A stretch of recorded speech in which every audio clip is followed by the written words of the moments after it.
What if we took 16 of the world's best card game players and put them head-to-head in Marvel Snap? 16 top players and content creators from around the CCG community collide for the Infinity Gauntlet.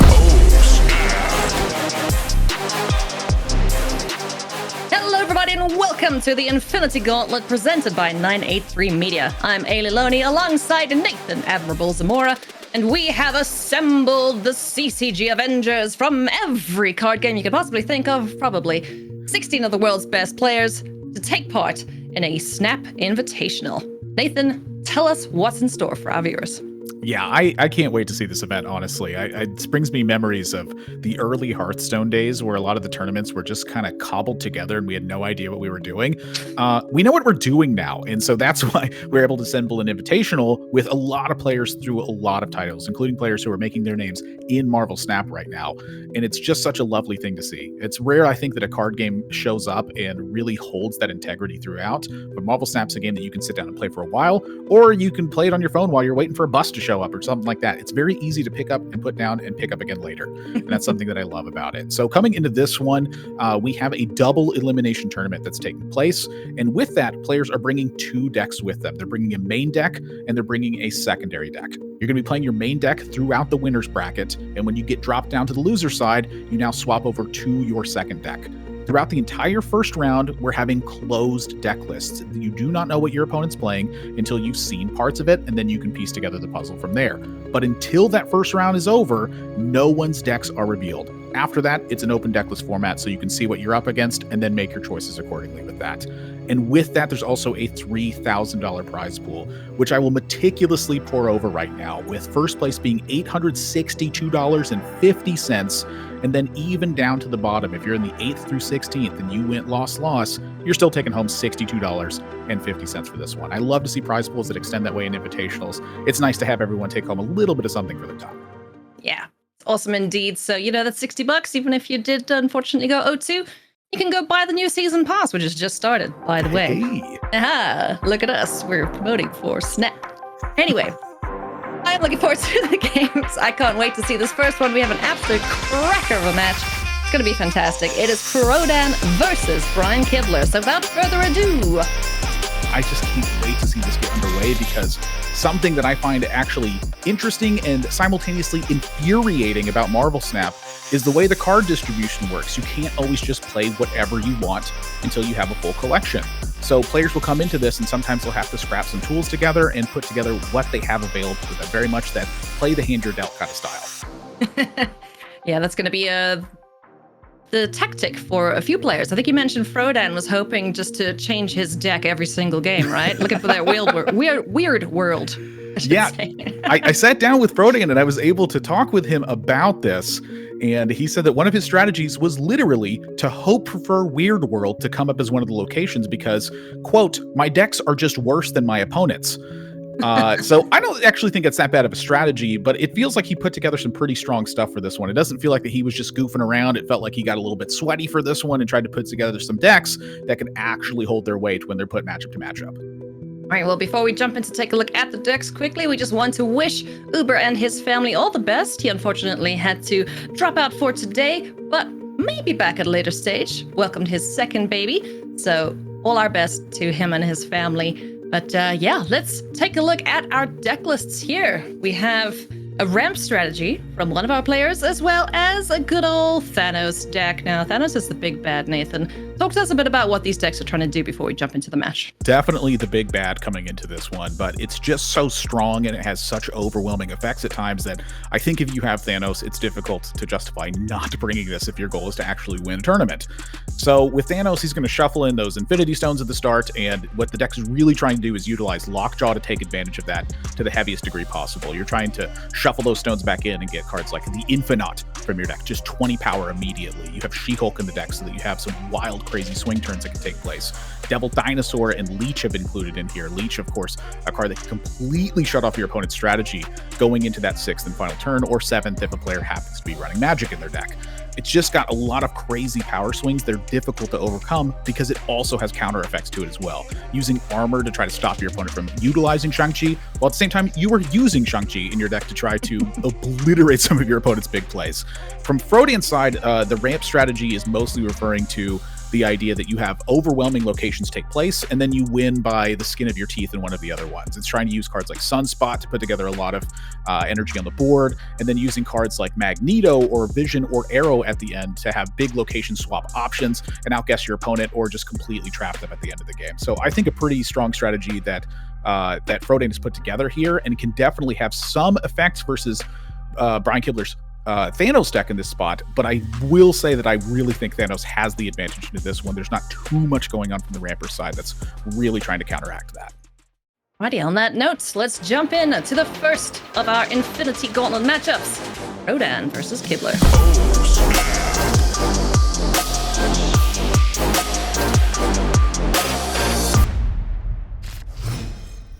And so with that, we also get to see the battle mode that takes place here. And this is one of the things that I think was such a great feature to the game, was putting together something other than just a best of 3 matchup or a best of 5 matchup. In this one, you're trying to run your opponent out of health. And in this one, the cubes are effectively the health. So where those snaps come in and the timing of them, that feels like such a cool impact for a card game like this, where you're raising the stakes and the stakes actually matter. You're not just trying to put together a bunch of ladder points. Yeah, exactly right. Kicking things off here with Collapsed Mind. Frodan doesn't want to do anything. Gets those rocks out the way. Now, if I was running Death, I would be so happy to see Collapsed Mind, but no destroy strategies at the moment. Death, I think, is one of my favorite cards in the game. It's just the cool effects you get to put together, destroying stuff, and then have this massive 12 power in your hand that just is absolutely free at the end. Spider-Man memes starting already. I like it. Sunspots on opposite sides. I don't know ever how to say this name. Lechuguila? How do you, Nathan, help? Lechugia? Yes. Let's go with that. The rock place. I don't like playing things there, so we'll probably see that avoided for a little bit, because that's the worst thing. If you're playing Lockjaw and then you hit a rock in your deck, that's just table flip moment right there. Yeah, this is actually one of the cool things about the game is when you should be playing on unrevealed locations versus when you shouldn't. And this is an example of one of those locations where you get punished if you don't actually play anything here at the start. So I think Sunspot's one of those great ones that you can place on the unrevealed locations and take advantage of that later.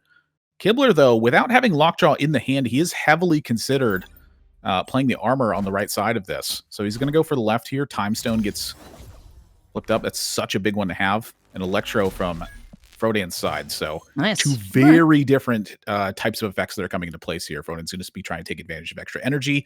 Kibler's is a bit more temporary, but I think you can see from his facial expression that this turn just got a little bit wackier for him and how you're supposed to pilot this at this point. Yeah. See the Sandman in the hand of Frodan there.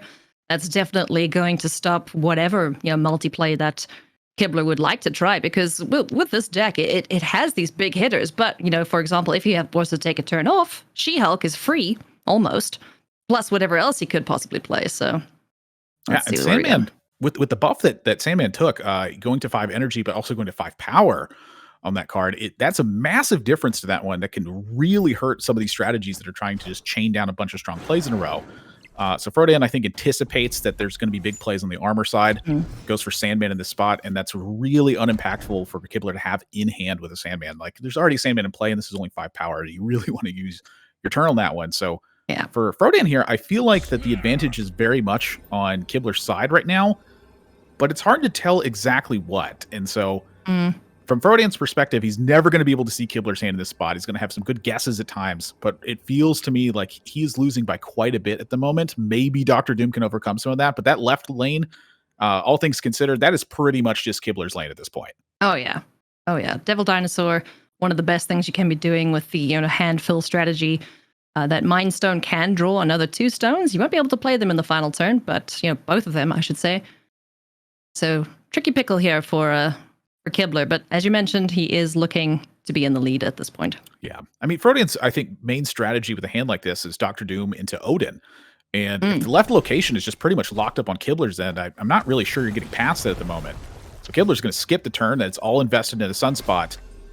And I think rightfully so. Just a lot of powerful plays available from Kibler's end, including the Infinite, which I'm pretty sure seals this up.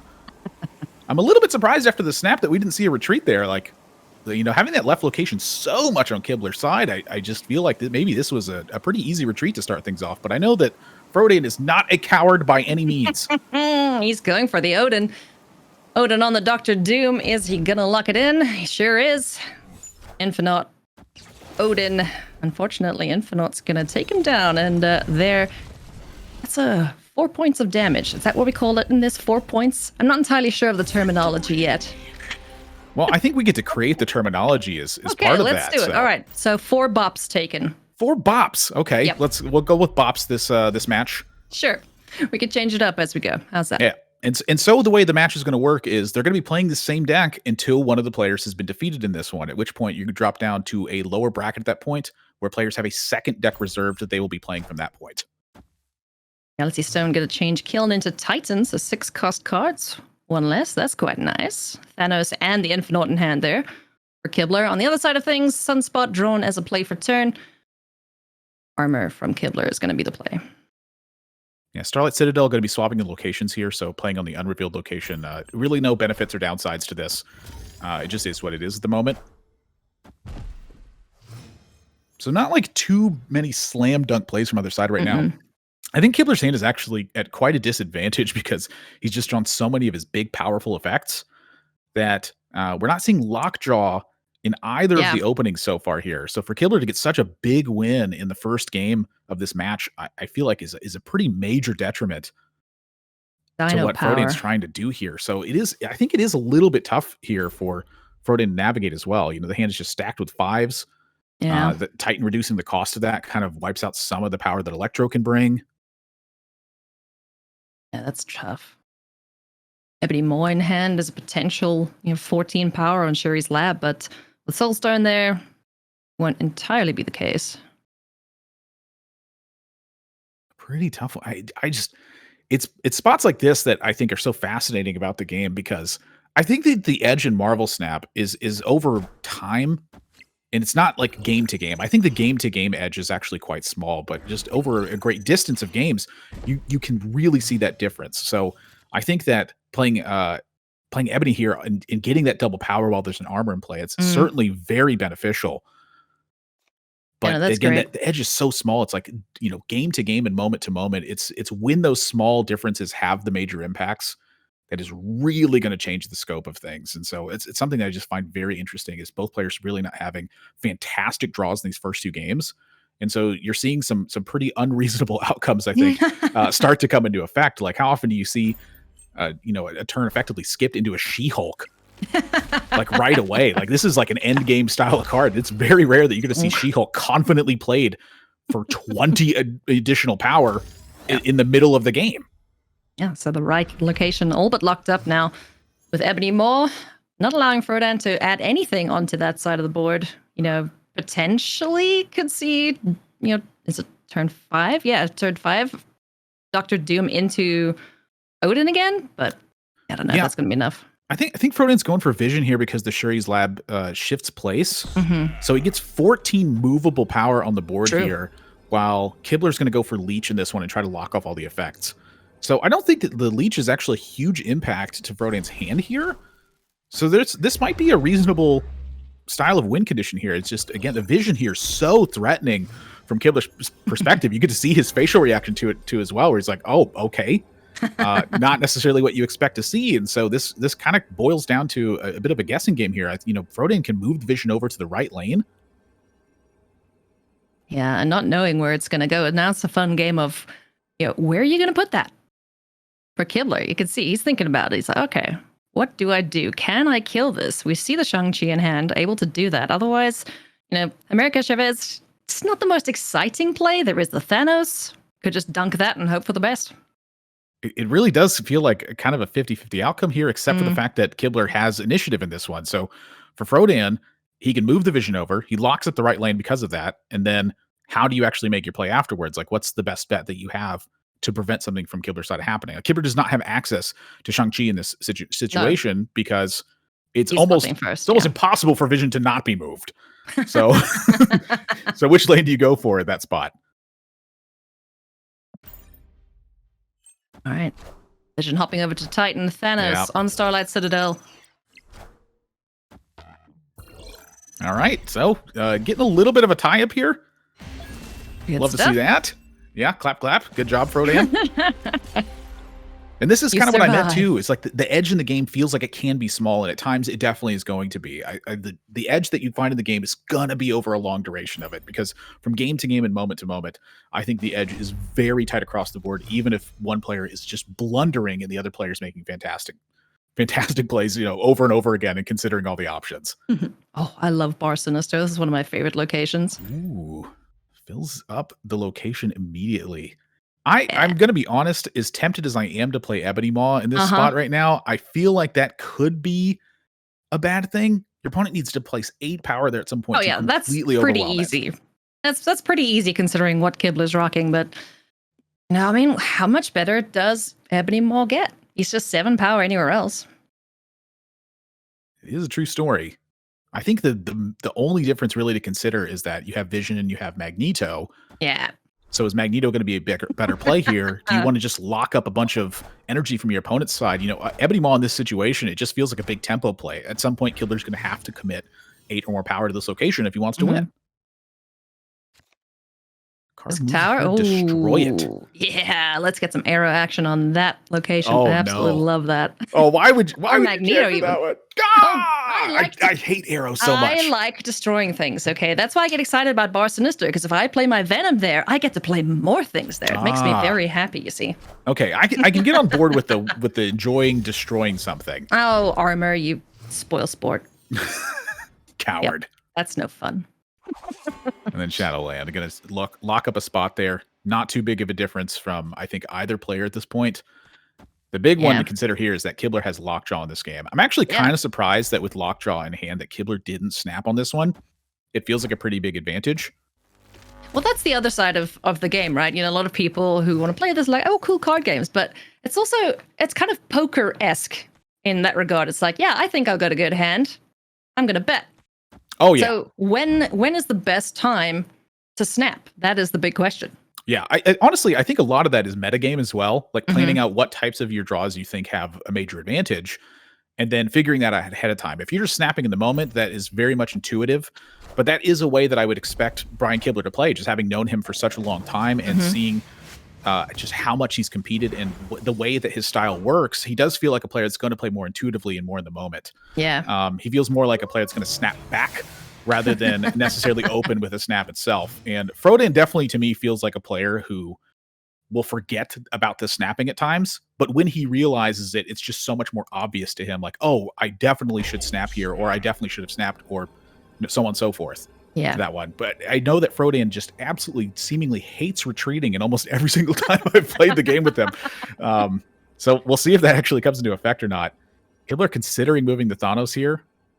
Treating us for chickens. I mean, yeah, quite a few turn of events here. Nova Roma changed courtesy of the Reality Stone, 2 cards drawn, so we might be able to see a chunky Thanos this time around. That's exciting.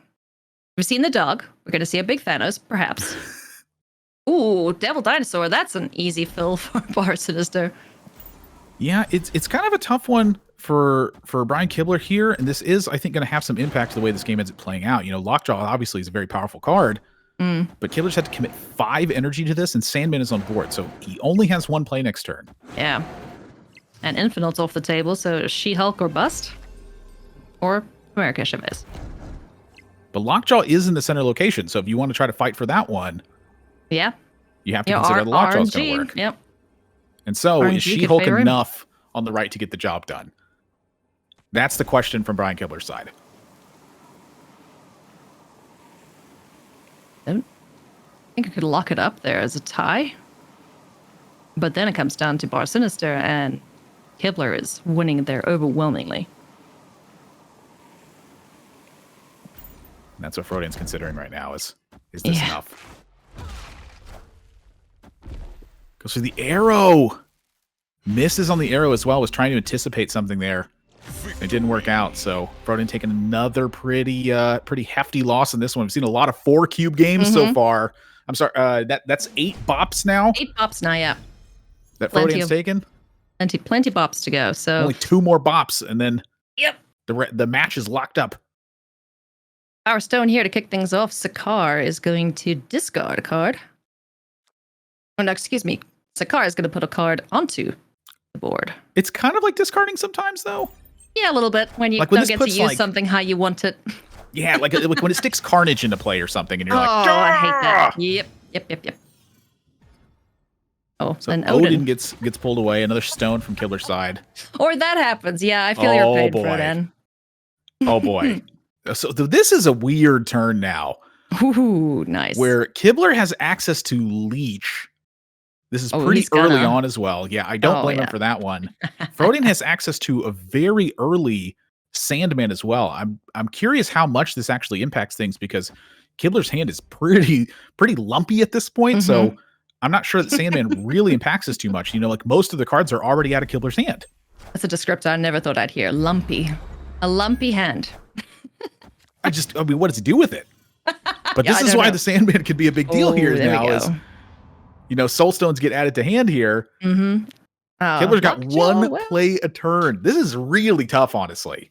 Well, you know what? With Lockjaw drawn, it could be okay. Because, like you mentioned, there are some big beaters in the deck that if he just chucks a stone down or something to that effect, he could profit off of that. He just has to, you know, pray to RNG. Seeing a snap come in. It's just 5 power. No, She-Hulk, stay in the deck. Yeah, that's a lot of Woo! that's a lot of tough spots I think that are coming in. So Yeah. seeing a retreat. Frodan Ugh. down to the last fight here on this one as the stakes double. So strategically speaking from this spot, how aggressively is Frodan supposed to be snapping here versus trying to like trap Kibler into losing games that he otherwise might just simply retreat? Mm. Can you just scare him off of a couple spots because his hand's no good? Tricky position to be in here for Frodan. Only one bop left to give. Kibler sitting pretty healthily with almost all of his bops intact. Ooh, Quantum Tunnel! Look, it's Oh, a free boy. lockjaw. I love this location. Both players now have access to the lockjaw effect, and I can see that Kibler seems relatively excited but also concerned with the idea. Like that was the tone I got from Kibler's facial expression. Oh, love it. All right, let's see what lizard becomes here for Frodan. It's going to be No! Electro. That's the one you're supposed to play onto the quantum tunnel. Ah! Yeah, so you can get it away. Oh, no. This is Ben Brode's fault, and you know it. Okay. All right. We'll blame. Hashtag blame Ben. Oh, this is too fun. Honestly, Find Electro's stone not now. super bad in hindsight, though, because you do. It's just the problem is all your plays are so powerful. Like, what Yeah. else do you want? So, Don't get too are you supposed to greedy, just like arrow from Frodan's perspective? Are you supposed to just arrow on Jotunheim and try Yeah. to pull something weak over there? I would be going for that. Yeah, just try and prevent anything bigger from emerging there for Kibler. Frodan does have initiative, so that does work on this turn. Mm-hmm.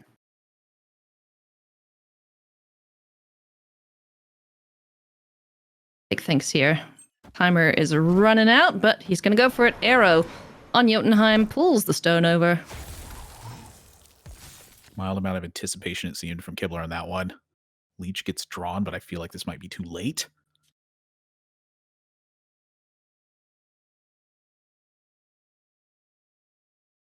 Two locations looking all right for Frodan.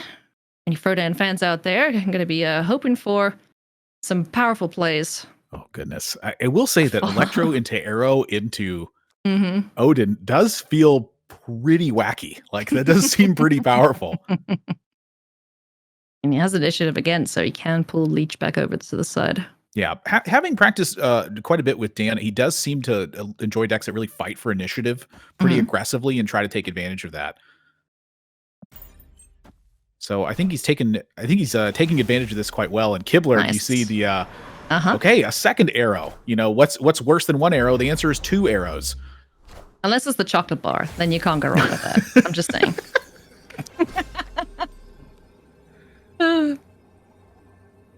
Yeah, not a fantastic spot for Brian. And this is kind of what I was talking about is Frodan just trying to trap him into spots where it it feels like that Kibler has a chance, but he is going to end up losing that round. Yeah, because where does he go with this hand? He's got Devil Dinosaur, got the Mind Stone. He's just going to YOLO and hope. I mean, it's really tough to win 2 of these rounds, but he does have 6 energy to play with. So if you Mind Stone into Devil Dino, where's the Devil Dino go to maybe lock up the round? Jotunheim definitely plays a role there. Oh boy. With Frodan having initiative, Kibler's going to go for a big Shang-Chi here. Well, that's not going to work. Wait, no! Oh my gosh, it can't work because the electro effect. Quantum Tunnel bringing out Magneto. Shang-Chi goes, "Hey, buddy, what's cracking? Oh, you are now a little dead." And then the tempo plays though from Frodan early on end up locking the round on that one. 2 arrows plus an early Ebony Maw. Yeah, he got there in the end. Too good. So Frodan's still in it. Kibler taking another couple bops. Still has 4 to give. Whoa. Wow, look at that hand. Look at his face. That is a lot of stones early on. So how do you take advantage of that best? Sewer system, a pretty unexciting location to open up with. Just gets a little groggy. I wanted to make a they're minerals Marie joke there, but time has passed. Sewer system -1 power everywhere. This is what happens when you don't pay attention to city care. Another Sakar showing up as well. Oh, yeah. Dump the Infinite there. You could. Oh, come on. Brian's got 2 soul stones here. I'm sorry, 2 stones here on this turn. So this is a 25% chance if he doesn't draw cards to actually just get Infinite onto Sakar right away. Well, Rally Stone's going to shift that now, right? Let's switch the location.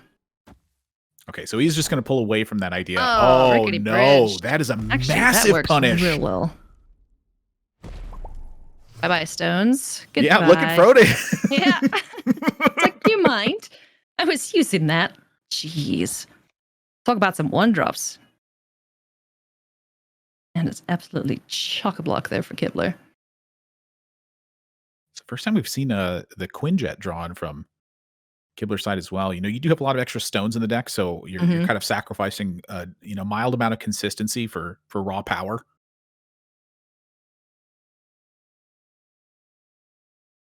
Frodan's face is priceless. I mean, yeah. Wait, what did he have Electro? Playing something. I think it was Electro. I'm pretty sure it was Electro. Yeah. I can't imagine playing a card in the center that wasn't Electro. Oh, yeah. Being able to follow that up with a wave or something, Electro dying. It's pretty great. Too much attention to these handsome faces on the left.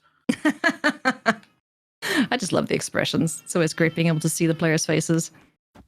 So Wave is going to get played here. Try to just steal a turn. Oh, two nice. big power plays in a row. You have Doom into Odin available. That's Dr. Doom to you. Oh, I apologize. You worked hard for that PhD. Yeah. Something. That was exactly where I was going. Oh, no. Yeah, it's hard to imagine that there's a stronger play other than Doom Odin available from Frodan's side, but he doesn't look like he's looking too good about it. He doesn't seem pretty happy. He knows what's coming from this spot. I feel like he's on the rickety bridge right now and about to get pushed off by, I don't know, what do we got here? A 21 Thanos? Good grief. It's a small amount, but it can have a big impact. Yeah, there's no retreats available for Frodan either, so it is just play it out from here and hope for the best. Die. Yeah. All the stones being drawn early on, it is really tough to defeat that if Thanos also shows up with the gauntlet there. I know, just unfortunately, very difficult situation here for Frodan. What are you seeing? Well, the Doom plus the Odin doesn't work because the rickety bridge actually destroys the Doom bots after that. Oh, no. It's going to lead off with Dr. Doom regardless, though. Oh, no. That's just like auto loss. I don't think there's anything there that actually wins from Frodan's spot because of the rickety bridge. Yeah. And Kibler just slams the arrow down like, hey, take a look at this, by the way. Good luck. Everything And will with die on there, but yeah, with the amount of power that he's got, though, he's locked up the left and right locations. Yeah, and with initiative, there's actually nothing that Frodan would have as a counterplay in this. Like, even if he could play 2 Shang-Chis here, that still wouldn't be enough. Not that you can. Nothing's happened to create that, and Shang-Chi's not in the deck. But even if you did, it wouldn't work is really the point there. Yeah, no one's a move either. Oh, that's the saddest Magneto I've ever seen. So Well, you that don't is have to see going him anymore. be... Yeah, no, he's gone. He's dead. So that's going to be Brian Kibler picking up the win. Double thumbs up to the camera against Frodan, but Frodan's not out of it. Talk to us about what's going to happen with Frodan now, Nathan. So Frodan now is dropped down to the losers bracket side of this. It is a double elimination event, but he now has to move on to a second deck that he has locked in. And that's the way that this tournament format was designed. It's if you're in the winner's bracket, you stay with your main deck. As soon as you're knocked down, you swap to the second deck that you have loaded up. So that's where he's going to be headed at this point now. But again, it's double elimination, so he's not out of the tournament just yet. And again, for the prize pool in this one, just to iterate, this was paid across the board. So even if you went out in last place or shared last place, you're still going to walk home with $62.50. 50 cents. Very important to note that 50 cents part, because that extends all the way up into first place, where they're paid $862.50 for this one. It was just a prize pool distribution then coming at this one with a $3,000 prize pool. So that's really cool to see. I always love seeing that as well, where the prize pools actually extend down for the time in an invitational like this. Yeah, awesome stuff. So we will see more from Frodan a little bit later. But coming up next, my friends, we're going to jump into Cozy versus Hoogland.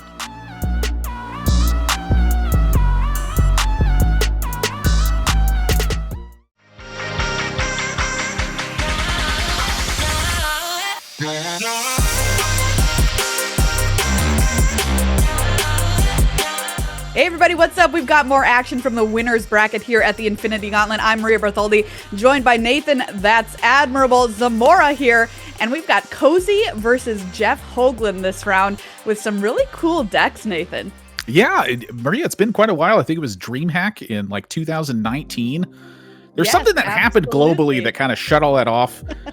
I don't remember exactly what it was. Some sort of time warp. It's been a while. We've cast Magic together. I'm normally casting Magic, but I'm so excited to be here casting Snap. I'm absolutely obsessed with this game. I play it constantly. Here it is, currently running on my phone while I cast. Just kidding. But it could be. You don't know. Maybe I'm lying. But I'm so excited, Admiral, because just seeing some of the best play, some really, really cool and innovative decks is going to be awesome. Yeah, I love that players were bringing 2 decks to this one where they had to choose like their main and their secondary one, and there were some pre-agreed rules where players couldn't use these build-around style cards. Like you couldn't bring 2 Thanos decks, for instance. I think that was a really cool idea that was introduced and that everyone agreed to, and I think it brought a little bit more flavor and depth to some of the deck lists that we're seeing here. So on to Cozy versus Hoogland in this one. And we're seeing Hoogland open up with Dark Hawk as the main deck. And this was a card that I remember the first time I read it, I was like, this doesn't seem super good. Don't players want to draw a lot of cards in this? This card is a house, and I love it, especially in Hoogland's deck here too, because it's kind of unassuming. He's playing a lot of little creatures. He's pumping up Angela. He's using Bishop to get bigger with Iceman and Korg in the hood and that kind of stuff, bouncing them back to his hand, growing his little dudes, and then slamming a Darkhawk, like you mentioned, to put huge power into a lane. Yeah, and I really like a strategy like that because in addition to that, you're also taking advantage of the little effects that are being brought to this one. Like you said, adding cards to your opponent's deck with Korg. Sometimes they're going to have dead draws with that. Iceman really throwing off some of the plays that your opponent has preset. And then Hood, of course, just giving you a 6 power in hand for 1 energy, and instead you're trying to turn that into 3 power in addition to that, instead of just -2, but who knows, maybe a bar with no name shows up and you get a free win there. Over on Cozy side of this, it's looking a lot more pre-planned with some pretty wacky plays that are available with this one.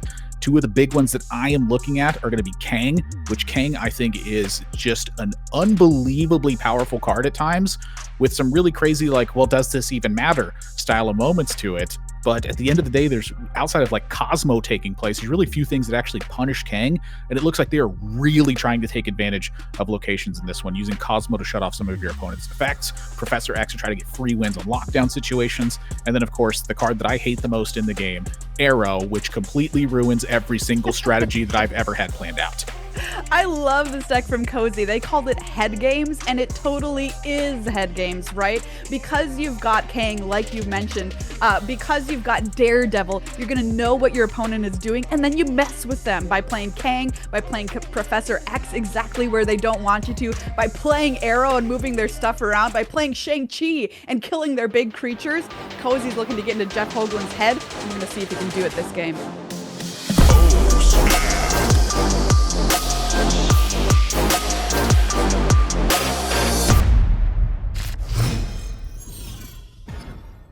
And I will say that Daredevil is a card that oftentimes I feel very confident playing against, but that's because I pretty much solely play She-Hulk decks.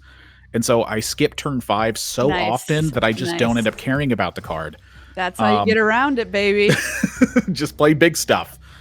And but this is cool from Jeff, though, starting off with Bast, pumping up all of his little dudes in his hand. Yeah, and I'll tell you what, Bifrost with Oscorp Tower, I am kind of glad that the Bifrost is going to shift it the turn afterwards. Otherwise, that can just be an absolutely game-ending effect here. But look at how much different Angela looks when you put the power at 5, and then this happens with Triskelion showing up, and that can even be a big benefit to Jeff in this one. Like, this is just more times your opponent isn't drawing a card, and if Darkhawk shows up, Jeff Hoogland is going to have a massive unit to put in play.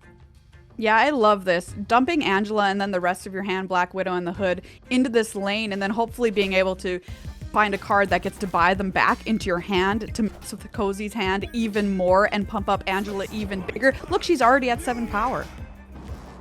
So this is something that is really interesting to me, is if Cozy's ever going to draw a card this game. I mean, it is a possibility. It is a possibility with Hoogland's deck. I'm not going to lie. And so we're going to have to get rid of that. We got to get rid of that Widow's Bite right about now. Yeah, Widow's Bite, I feel like when I play against this card, again, because of the style that I play, this card, I feel like it really affects me that much. But when this card affects the board, it is so much on this one. So Cozy obviously wants to get that out of hand right away. It's the follow-up play that's really a big question on this one. It's what can you really do? Thor and Daredevil into play from Cozy as he keeps thinking about his options here with 4 energy available. It's kind of tough. I think that, playing more stuff is going to typically be a little bit better. But you are using a spot with the Widow's Bite as well. So it's you don't have like this liberty of playing everything you want all the time always. It's just going to go 0 into the cloak. So 4 power, no negative effects on this one. Yeah, I'm going to say if I'm Cozy, look at him. You can see him kind of shaking his head. That turn was pretty anemic. Zeroing a cloak? I mean, not where you want to be, but here's his Daredevil turn, and Kang was the draw. So I'm curious if you have too much effect with the Kang here, but this is really where the Daredevil comes in now. Like, Cozy's got a lot of time to work with, but the snap has already happened. So even if you retreat, you're taking... Eilidh called him Bops. Maria, if you want to elect another name for this one, I am open ears at this point. I don't think it was seconded, and the vote hasn't taken place yet. All right, sure. We'll all put Boops out there. So, we've got those 2 choices. Yeah, Bops and Boops. Whichever one you want to call them at this point, I think that's totally fine. So Hoogland's going to show the play here, and now it's up to Cozy's side. Do you Kang?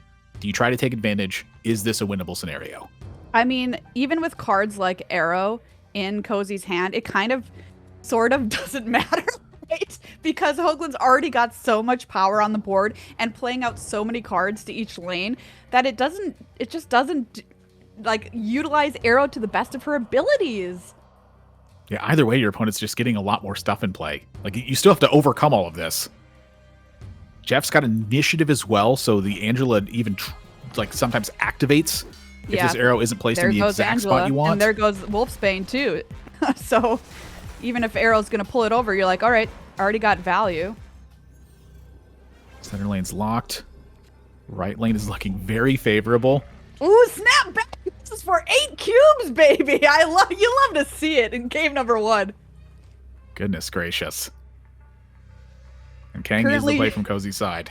Yeah, currently Jeff just winning every single lane, feeling super confident. The look on Cozy's face says it all, Admirable.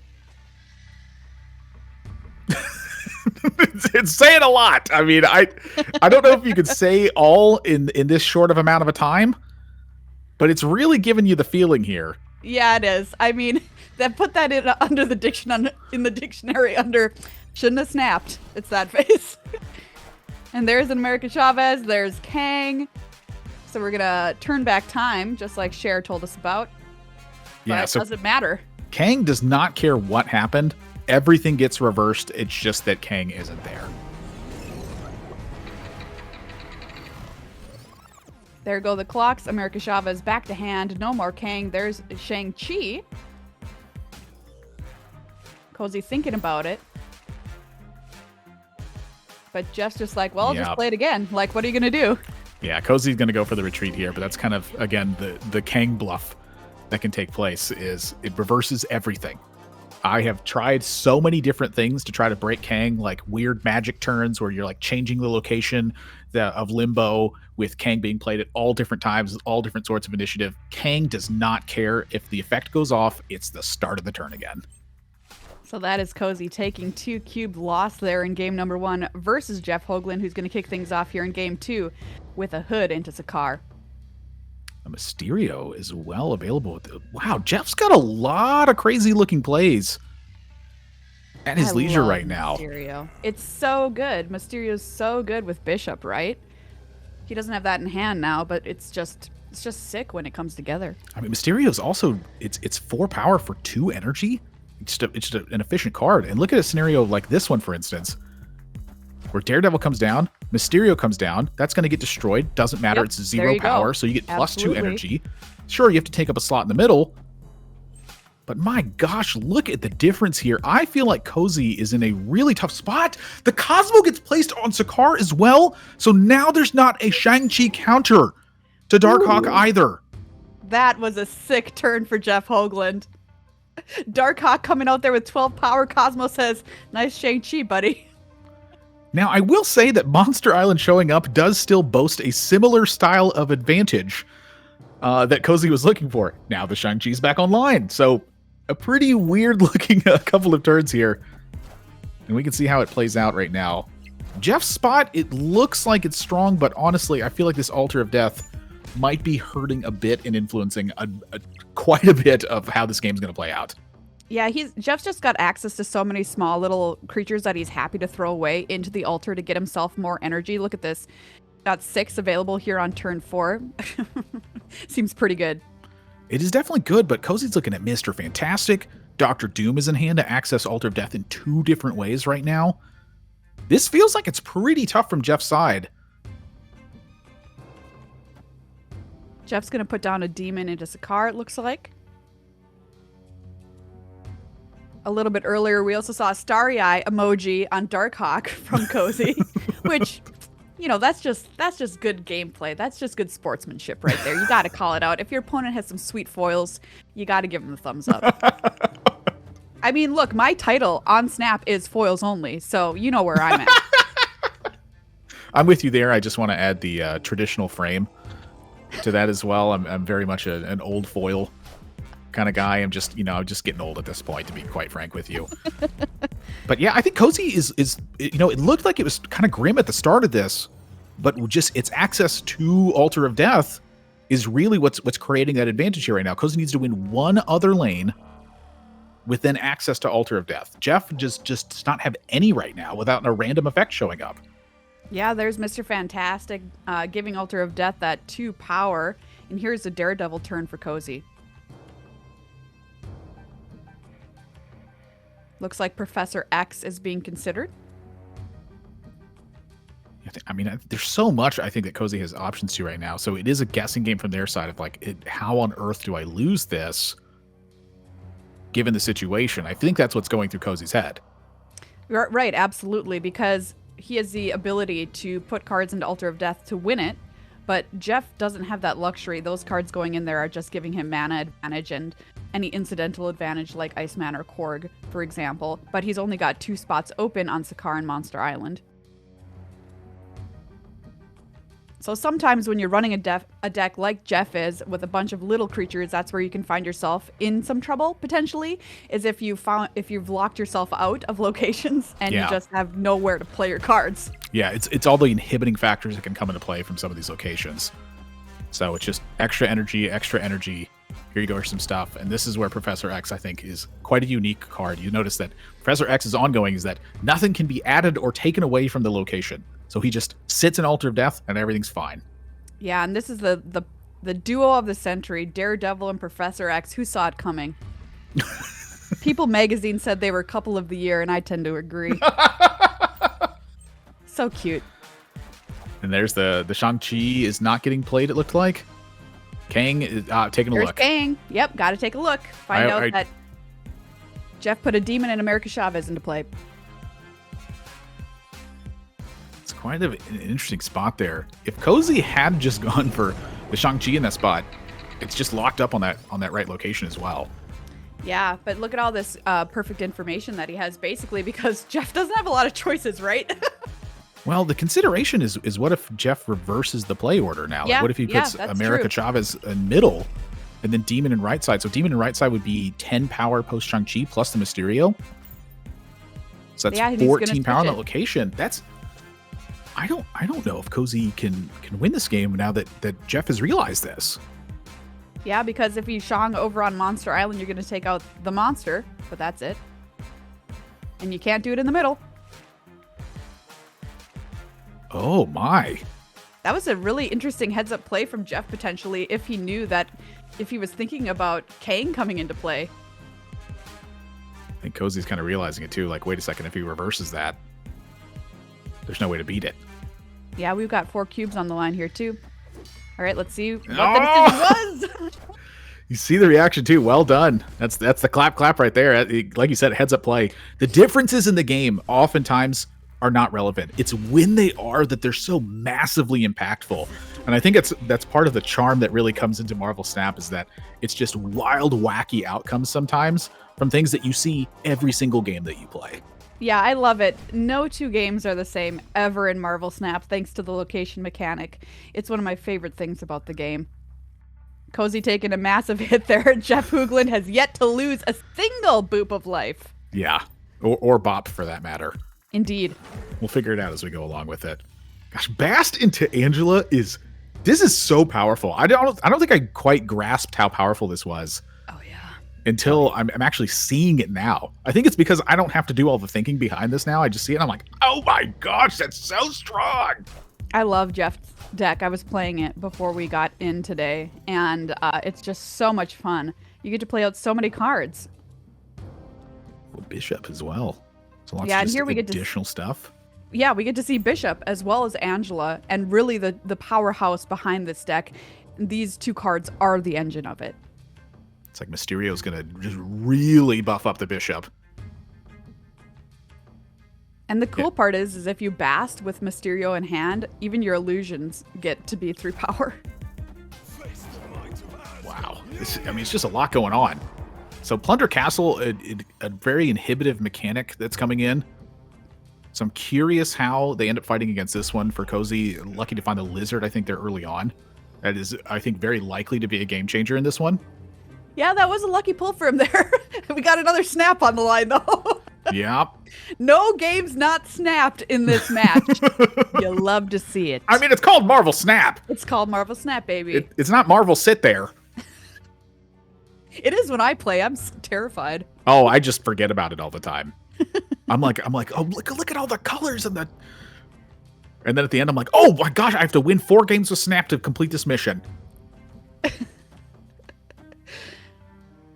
Whenever Jeff's just going to go for the big beefy plays here. He says, let's buff up this lane as much as we can. Let's play as much stuff as we can to get the Bishop going.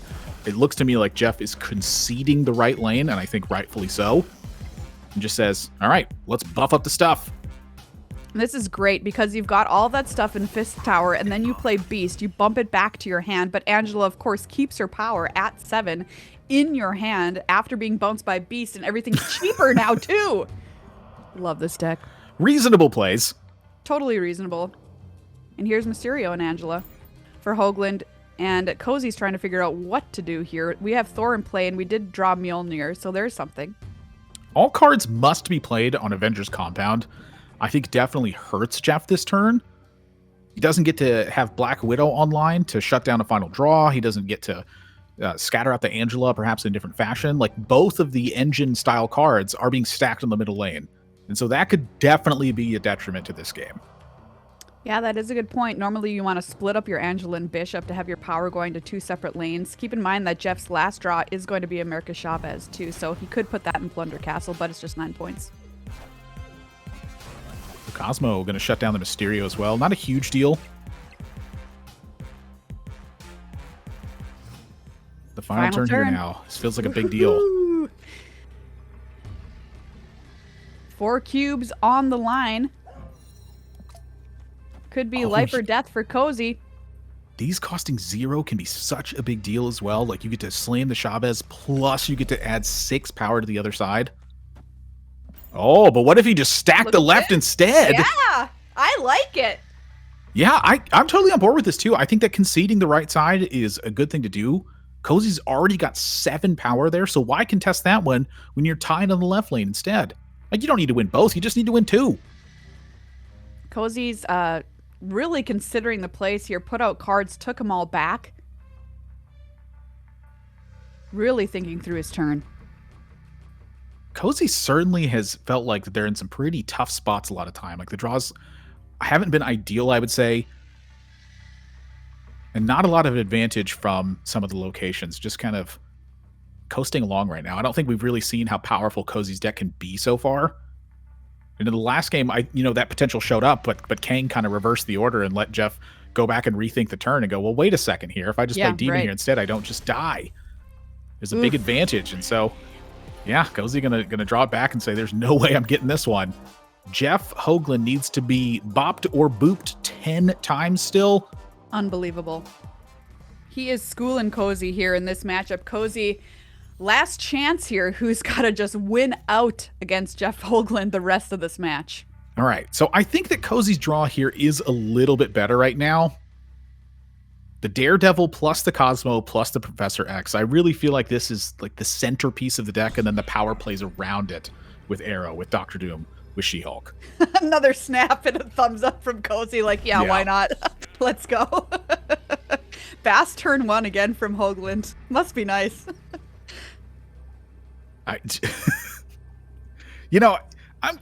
Here's the thing. It's very easy to complain about your own draws. You put cards in your deck so that you draw them. I find it very difficult to complain about my opponent's draws, because that's why they put all these good cards into their deck, is so that they can draw them.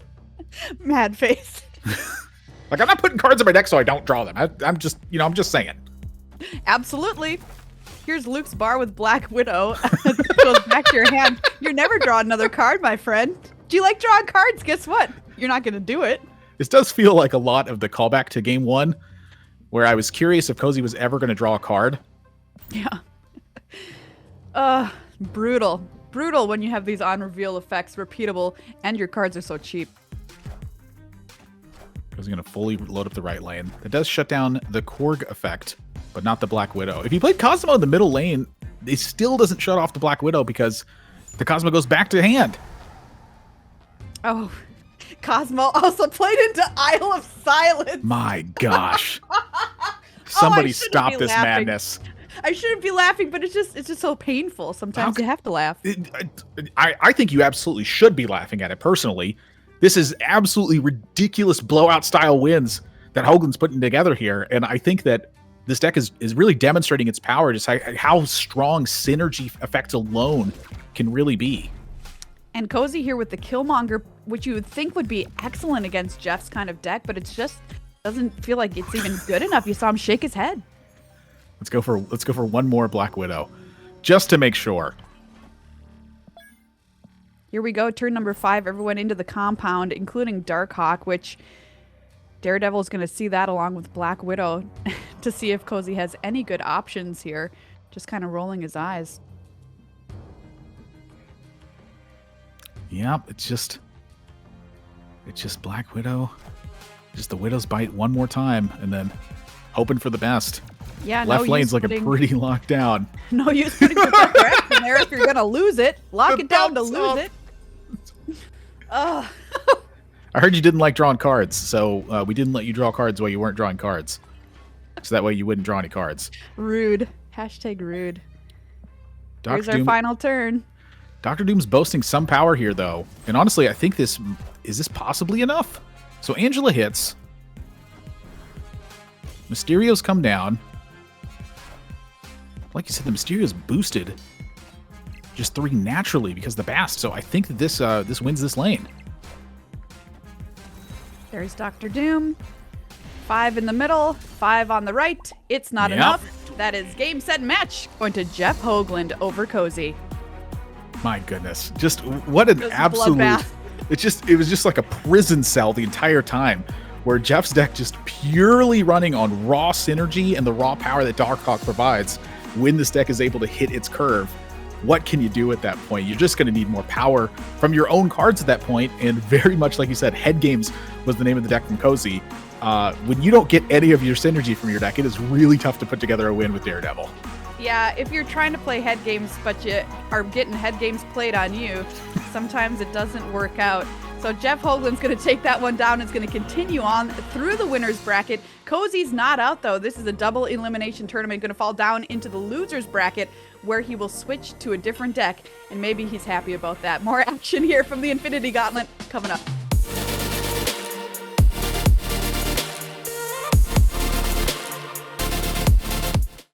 This episode of the Infinity Gauntlet is brought to you by BCW Supplies, our go-to source for protecting our prized collectibles.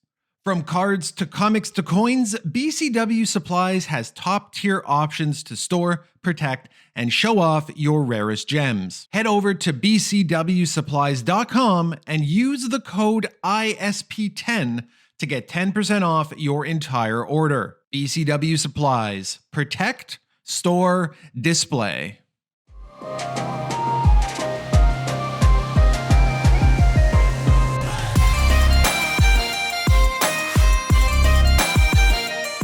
Welcome back to the Infinity Gauntlet. It's the Marvel Snap Invitational. I'm Eilidh Lonie alongside Maria Bartholdi, and we have seen 2 excellent games so far. We're about to jump into a third, and I think this is going to be a good one, Maria. What do you think of this next one?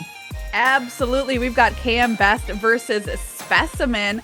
We've already worked through a couple of matches, like you said. Let's take a look at the bracket and find out what's already happened. Everybody, we can catch you up. Frodan versus Kibler. You were on that match, Eilidh. What happened there? Oh, Frodan, being a free-to-play player, unfortunately just didn't have the oomph up against Brian Kibler, who likes to play the best decks. If he can play big, dumb things and get extra value off of absolutely everything, he's gonna do it. That's what he did, and managed to win quite handily there. Yeah, and then we saw Cozy versus Hoogland. We just got done with that one. Jeff Hoogland wiping the floor with Cozy, who couldn't get a game on Hoogland the entire time. So good news, however, for our losing players in one way is that they're going to move down to the loser's bracket, so they are not out of the tournament yet.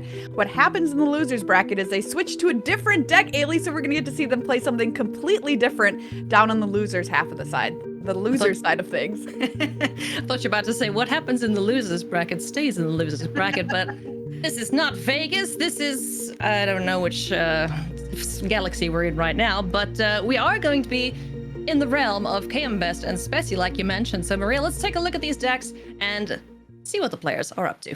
Yeah, KMBest, Snap Streamer usually gets infinite on day 1 of any season. You always see him tweet it out. Playing one of the best decks in the current meta, that's Shuri. So you're using Shuri to play an absolutely massive Red Skull. You can even skip turn number 5 to play She-Hulk and Red Skull if you want to get absolutely filthy, and then copying it from extra stats with Taskmaster.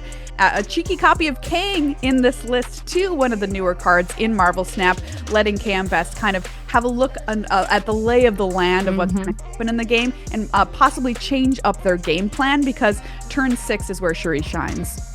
Kind of like a save scum if you've ever played any like Mario games or PC games where you're just like, I want to see what's going to happen, but no, JK lol, I'm just going to jump back and we'll redo that.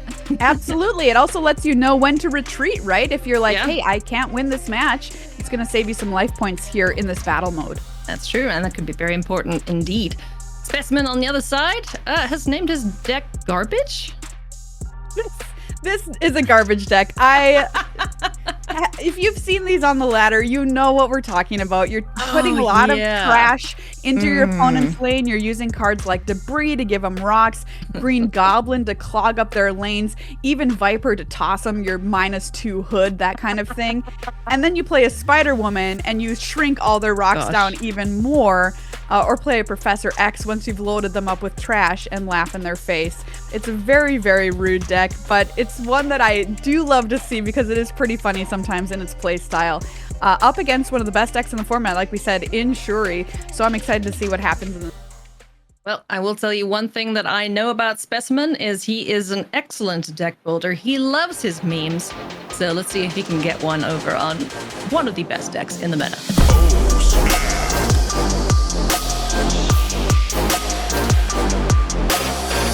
Alrighty, let's get the show on the road. Take a look at the opening hands here for both players. Turn one play for both. You love to see it. Sunspot and Hood.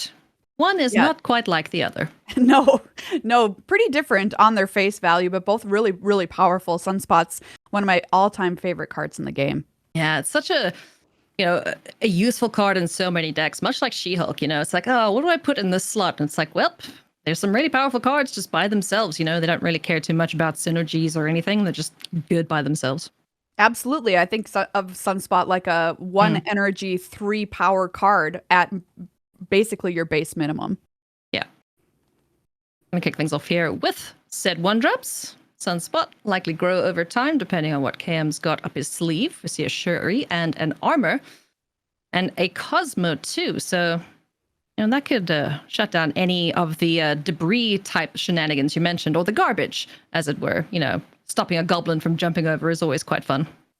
Here's Daredevil for Specimen. And this is really interesting, too, for KMBest, right? Do you play your armor into Hala to make sure that nothing gets destroyed there? Or do you think that Specimen is on a deck where it's a destroy deck, right? And then you want to play armor over their Hood? Yeah. And just a reminder as well, as you mentioned, this is a guessing game at the moment. Hood, you see, and you're like, oh, this must be a destroy deck. The players don't know their opponent's decks at this point. All through this round, they won't know the deck lists. They'll only become revealed at the end. Yeah, so he's going to go with armor there on Hala just to protect that Sunspot in case he can't win that lane after turn 4. Cosmo is going to jump into the Avengers compound to prevent any potential on-reveal effects over there. I got Polaris as the demon and Titanio for Specimen. What do you like here for him? Well, I mean, having what we know now about Cosmo going into the Avengers compound makes the Green Goblin look a little sad. So hopefully Spetsy doesn't go for that. Yeah, Polaris as well there. We attempt to grab one of the Sunspot, but I don't know if that's going to work out. There's a snap, too. Nice. All right. I love to see players snapping so aggressively in this. Oh, Goblin in the middle. Okay. All right. Sure, I like it. I mean, if the whole plan is to clog up the board, right? That's a good place to start where there's 2 cards already. Absolutely. There goes Green Goblin, and Spessy's got to feel like he dodged a bullet there as Cosmo came down on the Avengers compound. Titania here now, too. Would be able to fill up that spot in conjunction with the Polaris. Yeah, Titania is one of those cards that really, really rewards super smart play in Snap and works out so well in the garbage deck because there's no way it can go over to the other side. For KM side of things, looking to get nothing going right now. Gonna get a She-Hulk down. Potentially next turn. So Hala goes off, but nobody is destroyed thanks to the armor. And here's a Daredevil turn for Spessy.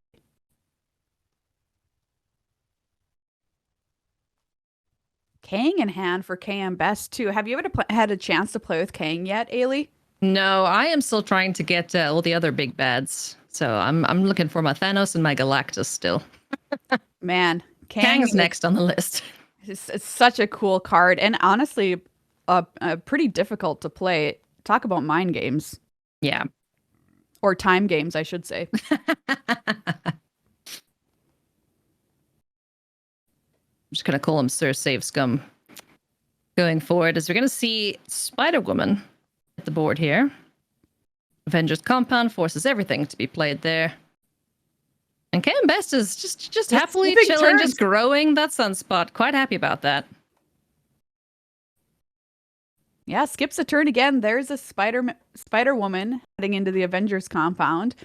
But those skipped turns, I mean, it's not great for Spessy. Here's It's Viper going to get back to Tanya, and a demon over in the big house is going to put up some big points. But we have a She-Hulk for 1. Yep. She-Hulk for 1, as well as something else being added to the board there too for Cam. My Arrow is going to drag something over. Well, actually, no, Arrow won't do any dragging because there's a Cosmo, so there's a retreat. Red Skull wasn't going to do it for KMBest. Let's see how Spessie's feeling about this. Does he feel like he can win this? Because if he retreats first,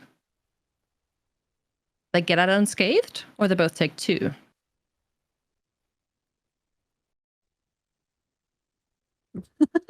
Well, they can't make Specimen cannot make up his mind either way.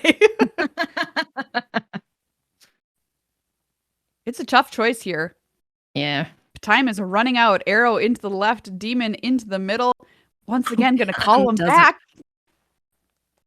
Goodness me. All right, going for it. And there's the concession. So Spessie's gonna be happy with that. The garbage is looking pretty good. One man's trash, another man's treasure, I suppose. Absolutely. Specimen's treasure here this first game versus KMBest. And didn't even really get to do his trash thing. You know? No, there was no debris. I mean, okay, sure, we got Green Goblin and Titania over on that side. You know, at that point, it's like, well, I'm giving you 2 power. What are you complaining about? Yeah, that was just nice, honestly. Yeah, it's just a gift for you. An egg in these trying times, as it were. All right, let's see. We got 0 into armor. Not really what you want to be doing with 0. And the other side of things, no turn 1 play just yet for Spessie, but we got Stark Tower, so a nice place to clog up the board there. And Icebox. I love Stark Tower. It's one of my favorite locations. Oh yeah, I love playing it when you're doing like Kazoo or something like that. It's great. Totally. Totally put all of your little idiots in Stark Tower. Murder World, a good way to get rid of some negatively powered creatures, so won't be putting any cards there, I doubt.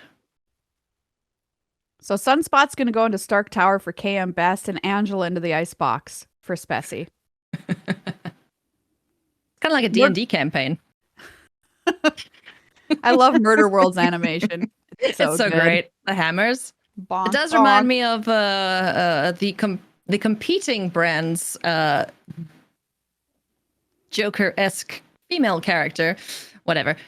It's like Harley. It reminds me of Harley Quinn. Yeah, it does. It does. Harley vibes. Maybe we'll get a no crossover Harley. at some Yeah, point. maybe. You know? Yeah, that'd be cool. Maybe the 2 giants will play nice at one point. Unlikely, but you know, one can dream. Goblin joins the Icebox, and Titania gonna join Stark Tower there for Specimen. And you can see how these Titania decisions are so difficult of figuring out where to put her versus what the opponent is going to end up doing. Because you don't want to end up hosing yourself and giving your opponent 5 power.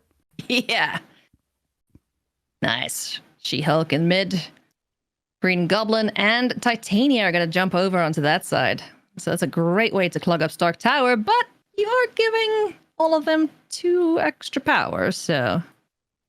Yep, something you do have to think about. Yeah. Got to work that into the equation somehow. Arrow into the Icebox now. Well, she went in, then she went out. A little too cold for her. Titania in hand as well for KMBest. Both players running that card. But KMBest is the pixel version, so Which I'll is let superior. you have your opinions about that. Yeah. Me personally, I'm not a fan of the pixel cards. I would like to trade them all in for the babies, please. I absolutely love the babies. I think there's 1 or 2 good pixels, but other than Yeah. that, I'm off it.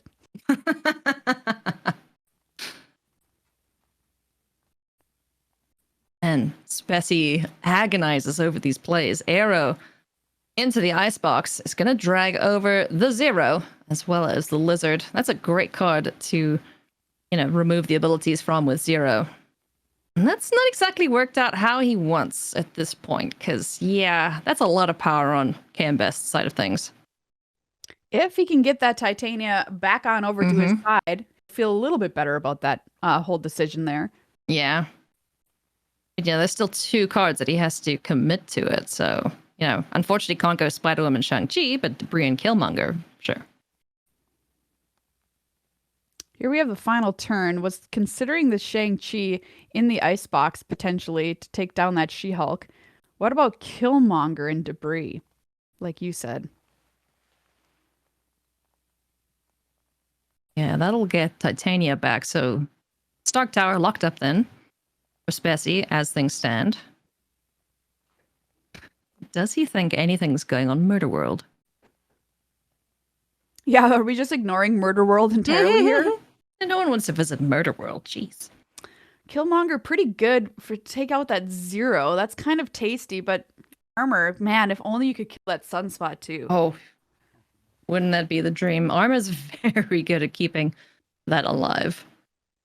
But, kill the Sunspot, you also kill Titania, so that would be a bit of a feels bad. Got a snap there, though. All right, let's go.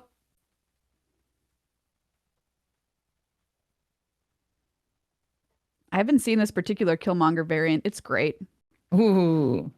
Yeah, no, that is a nice one. Here comes Arrow. It's going to drag over Killmonger and Debris into Murder World. Wow. And that's going to lock it up for KMBest. Nice win. Jeez. Yeah, very nice win. Super, super close. But that that Arrow moving the Debris over, preventing Titania from jumping back. I mean, granted, still would have lost, but getting the 3-0 in essence in this. Very, Absolutely. very cool. And that's one of the reasons why Titania is so tricky, because you can, talk yourself into thinking that you've got it figured out and you're going to win the lane and steal her back. But Arrow has other plans. I mean, you just can't know what your opponent's going to do on turn 6. Yeah. Coined Bayro, I believe. Because she's just so good at just mucking up your opponent's plans. Oh, here comes one of your favorite locations, Eilidh Lonie. Oh, yeah. Oh, imagine putting Debris. Oh, would that just fill the entire board if he Debris on Bar Sinister? Oh, please do that. Oh, please. We want extra garbage. All right, here we go. Snap, baby. Let's go, Spessy. Oh, come on. You coward. I joke, but that would have been so cool to see. Oh, man. I mean, every single point of life is so important here when you've only got 10 to work with. Yeah. I have a tendency to stay in games when I 100% shouldn't, just because I'm so curious. Sure. But you can't do that in these tournaments. Not at all. I do that just because I'm trying to get my missions done. It's like, play this many cards, draw this many cards. It's like, okay, cool. I'm just giving out free cubes then, dear friend. We got Machine World, Lemuria, and Fisk Tower, so no cards revealed previously. Debris. Gonna clog up the board here. Faces off against a lizard and an armor from KMBest. There's armor protecting Fisk Tower creatures as well from an arrow. Yeah. Shuri now for KMBest. As the Taskmaster, needs something nice and big, though, for Shuri to give her buff to. Titania is an option, but again, risky.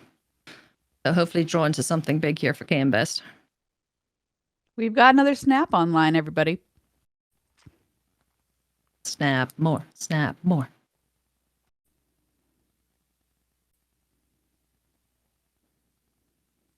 I'm trying to think about what I do if I'm Specimen here in this situation.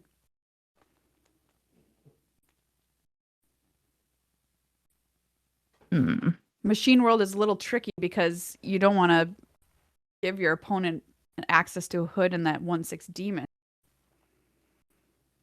So instead, into Fist Tower with Hood and Viper. Here's your -2.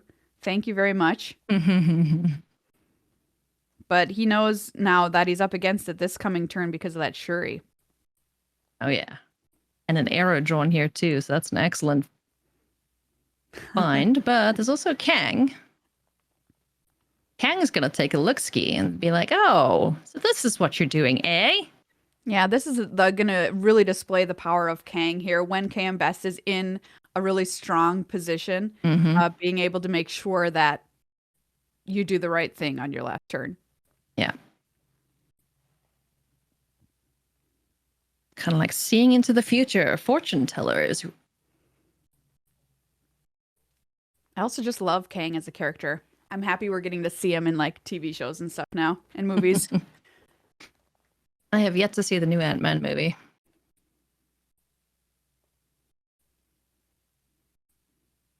Looks like it's going to be Spider-Woman mid for Specimen here, shrinking down some of the creatures, but Kang's going to say, It don't matter. let's rewind the clock. Spessie's not happy about that. Did you say about turning back time previously? Yeah, We'll do right? exactly that. Whee! I gotta say, it reminds me, here's a magic reference, reminds me a little bit of Teferi. Let's slow things down. Oh, yeah. Sorry to trigger anybody out there who Yep. Yeah. has Triggering me. been on the receiving side of a Teferi. Oh, Teferi. How do you solve a problem like Teferi? Well, usually it involves scooping. That's how you solve it. Just save yourself. But at this point, Yeah. how's like Spessy gonna win this? I mean, I don't know. Arrow's the decision here from KMBest. It looks like. So if he challenges the left 2 lanes, oh no, he's pulled it back. So, well, Arrow, if he did go on Fisk Tower, would yoink everything over that side, but wouldn't win the left location.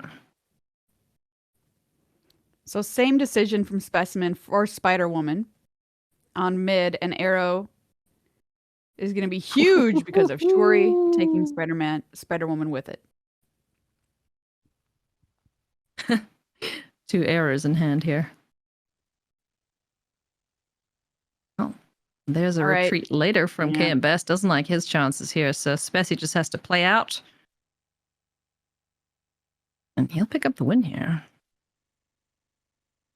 I will say, this is not how I anticipated this matchup going, but, you know, never doubt Specimen. If he can figure out a way to make something work against, like, the best deck, he'll do it. Yeah, you said he used to be a Gwen streamer, right, Ailey? Yeah. Used to make the most ridiculous decks, and they were so fun to play. It's cool to see all these players from all of these different card games coming Yeah. together, loving Snap, you know. Yeah, Snap is so cool. It's just so easy to play. It's so fun. If you're watching this and haven't downloaded it yet, give it a try. All right, there's Specimen picking up a huge win there against KMBest. You saw him excited with that reaction, clapping his hands. That was a close one, and he I don't think thought that KMBest was necessarily going to retreat. The one downside to Machine World is, you know, giving your opponent your best thing. So, They might just play it. yeah. And then what? It is pretty cool giving your opponent a very synergistic card like a Devil Dinosaur, where your hand is absolutely full and they have nothing. That's when it's great. Ooh, Altar of Death to start things off. Okay, some extra energy. Sunspot's going to go mid for KMBest. Nothing doing right now for Spessy. Altar of Death capable of making some really wild games. Yeah. Oh, I Like- love it when I'm on my destroy deck. You just chuck Deadpool down there so many times. It's wonderful. Oh, Ah, absolutely. Gamma Lab. Okay. Now, how much does Spessy value that Daredevil? Or does he want a free Hulk? Well, also it's got Shang-Chi in hand, so Yeah. you can play your cards into there and get yourself a Hulk and take out your opponents later. Uh-huh. I think that's exactly what he is thinking of right now. And there's going to be a twofer. So that's a nice little exchange that'll happen at a later stage. Now just hopes to not find any armor death domain. Oh boy. Ah! Wow. Sometimes Snap doesn't want you to play your cards, you know? Yeah. I mean, that's almost as bad as, you know, just blowing up the 2 other locations in Yeah, essence. right? What's that location? World Ship, I think, blows up everything? World ship, yeah. Yeah. Build your own Galactus. Yeah. Galactus at home. Ooh, Killmonger. Okay, gonna take out the Sunspot. And Yeah, there we go. There we go. Sunspot's down, and now we have Nice. advantage in the Gamma Lab. yeah, 2 Hulks are better than 1, I've heard. Cosmo, all right. That could protect that Hulk from KMBest if he suspects there's a Shang-Chi. God, this is a weird game, and here's Shang-Chi from Specimen. 4 cubes on the line. KMBest would have health down to almost dead yeah, with a loss. Shang-Chi Boom. taking care of the 1 Hulk. Titania on the Altar of Death, gonna net some extra mana, some extra energy. She-Hulk. Oh, that would have been a nice hit as well. Oh, that's cute. You have a She-Hulk? Have you seen my 2 Hulks? Get back Right, in the so- lab. Yeah. If you're KMBest, he's got 7 to work with, and he's gonna retreat. Looks Yeah, like There's There's no not way much you can going win there. that Yeah. one. That's a win for Specimen. KMBest retreating out of that match. Yeah, there was no way he could have come back from that. Mm-mm. Just got 1 more bop to give, or beep, or boop, or what? Can sound like we're R2D2 pretty soon. Whatever you want to call it. He's at death's door. He's at death's domain, if you will. Oh He's yeah. lying on the altar of death, to illustrate it with words from this game that we just saw for There you KMBest. go. Eloquently put, friend. All right, let's go. Do or die time now. For KMBest, Specimen looking very healthy indeed. Sokovia gonna discard Shuri. Ooh, Oh, Specimen. Let's go. Oh, Your hand, the namesake of your deck, gone. oh, that is brutal. KMBest. Look at that face. He knows exactly that is the worst card that Sokovia could have discarded. Sokovia always knows. Where to from here? You've Push got the to game best. It gotta might be play it the out. losers bracket. Yeah. Yeah. Keep in mind, with a loss here, KMBest goes down to losers bracket, not out of it, just going to switch Mhm. decks. Try to climb his way back up into the grand finals. Yeah, armor, not too shabby. Able to protect that sunspot. Angela. Down here, a specimen. But we won't reveal those just yet. Let's see what the final one is. Space Throne. Only 1 card. Aw. I always question myself with Space Throne Ooh, when debris. I've got like a Shang-Chi in hand, you know? Yeah.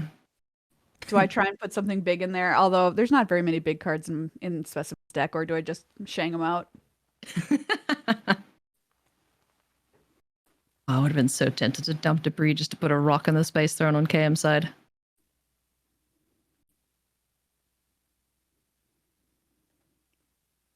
Now we're gonna flip.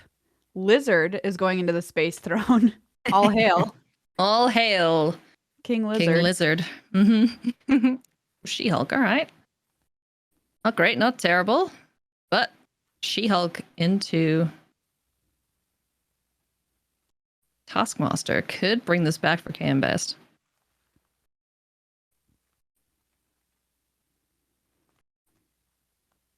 Lizard was an interesting choice in that Space Throne too, because now we can just beat it with a demon. Yeah.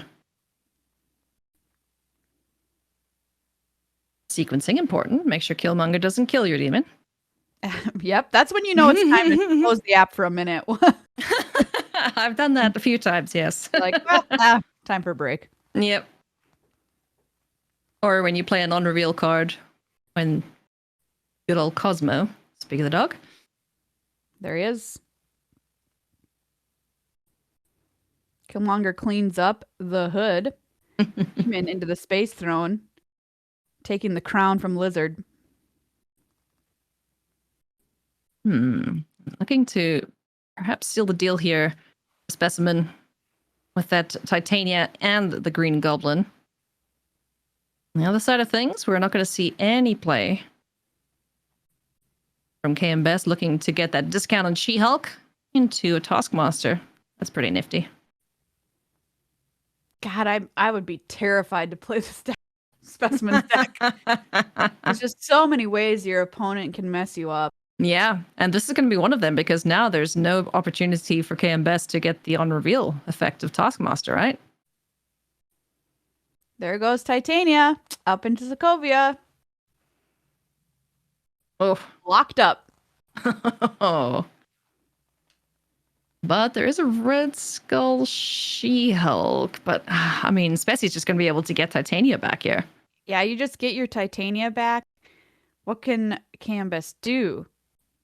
Because you just can't play in there, and you already locked up your Space Throne with Lizard. Yeah.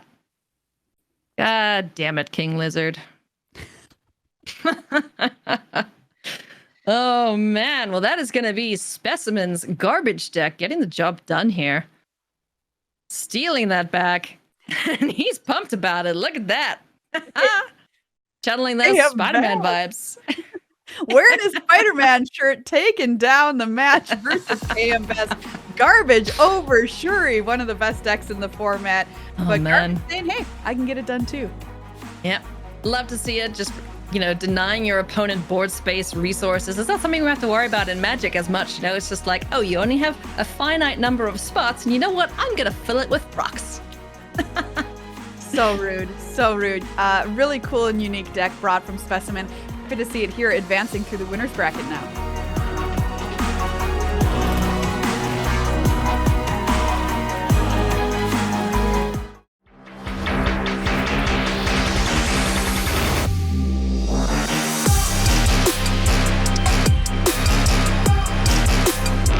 Back to the Infinity Gauntlet, everybody. I'm Eilidh Lonie alongside Maria Bartholdi, and we've had some excellent action thus far in our Snap Invitational.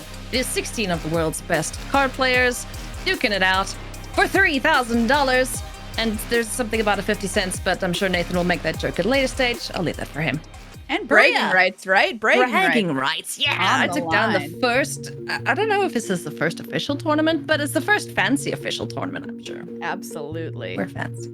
Anyway, we have got an excellent matchup for you, friends. So let's take a look at the deck list and the players. It is Freddybabes versus Mogwai. Anyone coming from the Gwent days, back in the day, will remember Freddybabes absolutely crushing it in all the tournaments. Mogwai, one of the OG casters of the game, now both into Flesh and Blood and Legends of Runeterra and all that. So yeah, it's great to see that card gamers keep gaming. So let's start here with Freddybabes list, Maria. What do you make of this? Yeah, this deck, when we were looking through all the lists the players submitted, was the strangest list to me personally. It's just playing a lot of cards which you could classify as good, right? You've got Arrow, you've got Shang-Chi, you've got Killmonger. Those are good cards. And then you have Red Skull on the top end, but you're not playing Shuri or anything to bump up Red Skull. You're like, hey, Red Skull is going to be good enough on its own. Maybe we're using Zero with Red Skull as opposed to Shuri, and that's just going to be good enough. Yeah. You're running Titania and Yellow Jacket. We think to get Titania back on over to your side, and then seeing what your opponent's doing with cards like Daredevil and being proactive with cards like Cosmo. Maximus into a Cosmo lane is always a play that I've liked since my days running Silver Surfer RIP. That was my favorite deck in the format. But yeah, I'm really excited to see how this deck plays out because it's kind of a weird combination of a few things. Yeah, and no 6-drops either. So, if we want to use Zero Red Skull on turn 6, then that could be a potential play too. So let's see what Freddy is up against in the hands of Mogwai. Also on the trash deck, which we just saw in the hands of Specy. It did really, really well. This one's slightly differently built, though. I see a couple Carnage in there, or I see Carnage in there. We got Mojo too. So this one's built in a slightly different way. Yeah, if you're a fan of the garbage synergies, you can take a look from our game earlier with Specy, and here's Mogwai's version. Like you said, Mojo taking advantage of lanes being clogged up while your opponent doesn't have that advantage, right? Or using Carnage to eat the stuff that you don't want. Carnage will eat your trash for you. It's like any good dog. Yeah. And then this, similar end game in Spider-Woman, shrinking down all of their stuff, or using Gamora to just put a lot of stats into a single lane. Alrighty, well, let's jump into the match, friends. Let's see how this shakes out. Will it be trash? Or will it be some really, really, really tall guys?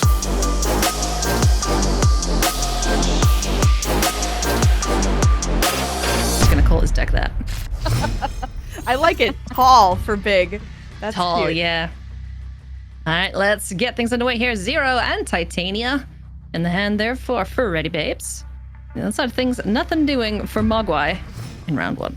That's what I love about Zero is the ability to use it like we are guessing he might want to be interested in with Red Skull late in the game, but also taking away abilities that you don't want on your cards, like taking away Titania's ability, for instance, or even Maximus, honestly, or Lizard, which we saw happen in an earlier game. Is just so flexible. Yeah, excellent card indeed. And we're going to see Mojo. Ooh, nice. Doubling the ongoing effects potentially for Mogwai. Woo, Onslaught Citadel. Nice. Oh, it's one of my favorites too. I love that. I'm a fan of locations that double stuff and give me extra cards and extra energy. So you like Shuri's Lab too? Yes, I do. Yeah. Yeah, Mojo into Onslaught Citadel is just too good. We can't not put the card there. Oh yeah. Daredevil down here for Freddybabes. Plunder Castle. Oh, and this is one of the instances where you're rewarded for playing on an unrevealed location. Alaris, though, I have something to say about that.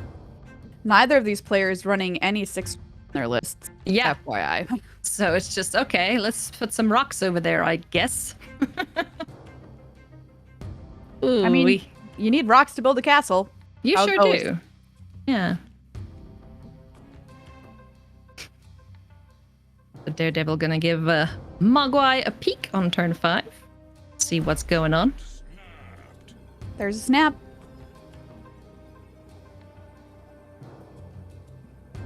Both these players are quite methodical in their play styles. They like to have big, long thinks about it. So, I don't know if you play MTG Arena, the rope burning. It's what we're seeing here. And Cosmo. Oh, there you go. Mogwai thwarted by the space dog. Oh, Freddy, what a call. Putting Cosmo That was great. down on the middle location. Excellent job. Whoa. Putting Cosmo down. Hold on. Phrasing. Oh, sorry. My bad. Don't let the playing with the dog. Yes, the dog is good. And this is like really tough, right? Because now we've got essentially one location that Mogwai can play into, and Morag is really gonna. He's just making himself lose that location. Oh man. Because then he has to follow up with, oh geez, the 5 drops aren't gonna help him. He needs something cheaper. Yeah, this is really tough. Can't play into the castle. Can't play first into Morag. A lot more space for Freddybabes.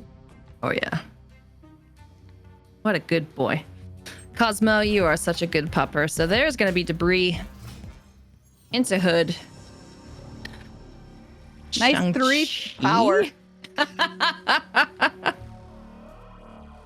Here's Daredevil. What are you gonna do? What are you gonna do, Mogwai?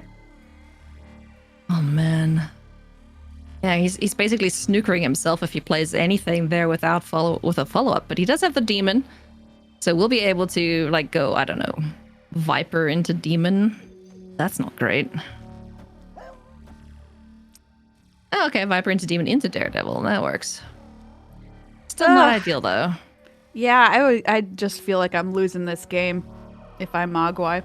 Yeah, you can see from a bit of a head shake there too. He's a little bit displeased with how things have shaken out here. Not only am I dealing with the problem of not having a lot of resources of places to play my cards, my opponent's going to know that I'm doing. Yeah. That I'm done. I mean, Freddybabes does not know that he doesn't have any 6 drops in his deck because of the closed nature of the deck lists at this point in the tournament. So I'll say that, but I bet these two will talk about this afterwards and be like, you know what? I didn't have any 6 drops. And I'll be like, you know what? Neither did I.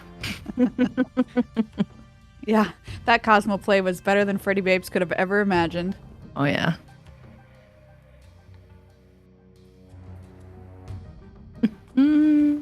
Yeah, Mogwai really thinking it through here, using all of the time on your clock, which is, of course, exactly what you want to do when you're in a and Money's on the line, $3,000 prize pool. And like we said, bragging rights, not unimportant in one of these first early tournaments as this game really kicks off.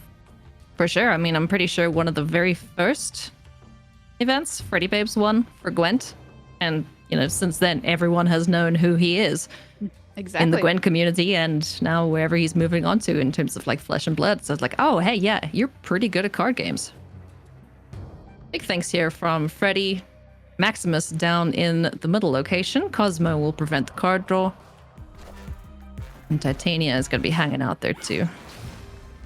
Eventually. Oh, well, That is you rude. want to play a card?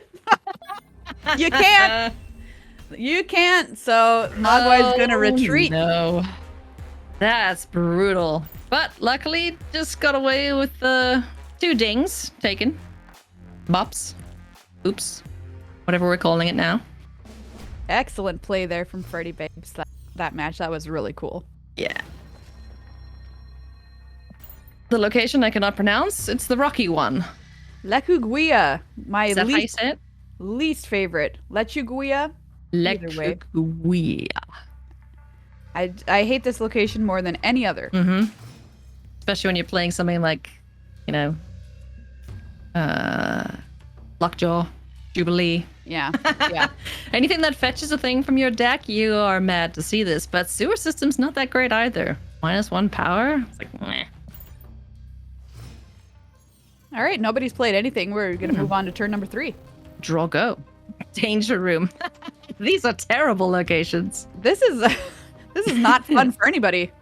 No fun allowed. Oh my goodness. Oh, debris going into the danger room. Okay. Let's see if debris survives.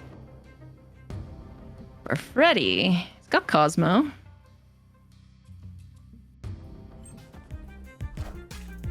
Well, And Cosmo sewer was good system. enough center Yeah. lane last game. We're going to do it again. Debris going to knock a bunch of rocks in everywhere and survive to tell the tale. We're just happy to commit a couple extra resources earlier on. When you get to turn 6, excuse me, and you have to put something in danger room, you're like, please don't. Just one time. Let me have it. Have you ever had a game where everything was killed in the danger room? The most dangerous room, if you will?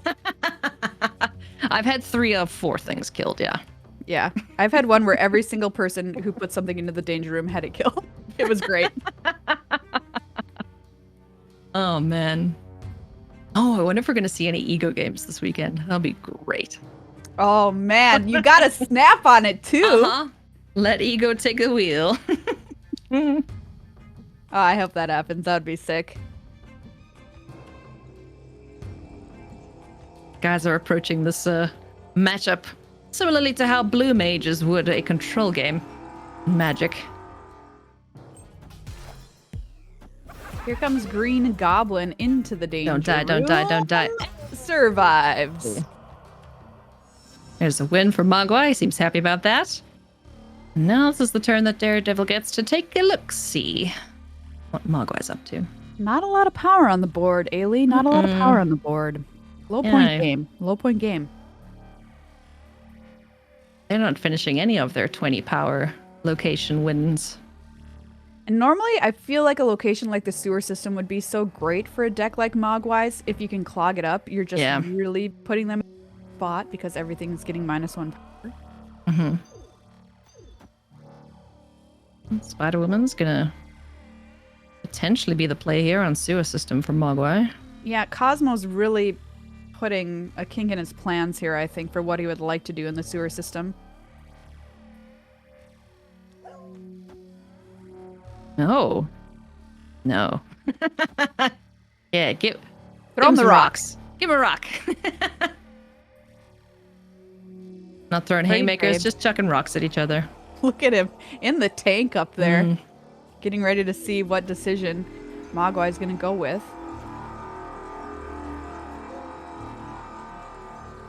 Oh boy. He's using all of his time available. 3 things down the board, so now Freddy gets to decide where it is he's going to play. Yeah, Viper gives a rock and Lechuguia. Carnage does nothing except has 2 power Yeah. in the sewer system. And Titania adds an additional 5 there. So what do you want to do if you're Freddybabes? Interesting spot to be in because Titania still flips, even with Cosmo. So, we could see potentially Maximus into Titania just to clog that up and lock that up for him. But then the other 2 locations. And also you want to be as efficient as you can with your energy, so you could just be Spider-Woman for the time being here for Freddybabes.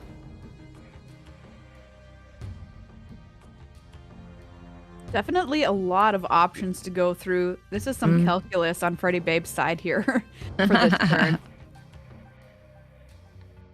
And also when do you pull the trigger on Danger Room if you're going to try and compete for that? Or are you just happy to let that go? Because if you play something and it dies, well...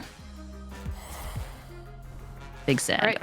Spider-Woman was the choice into Lechiguia. There's Carnage and Titania flipping.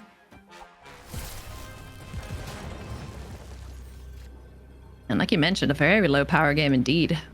There's a 0.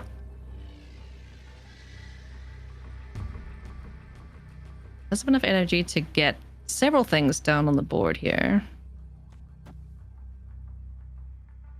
Spider-Woman of Mogwai's own seems to be the play here on Lechiguila.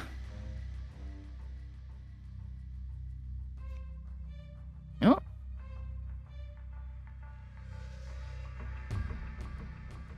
God, I'm trying to think of what I would do if I'm Freddybabes here.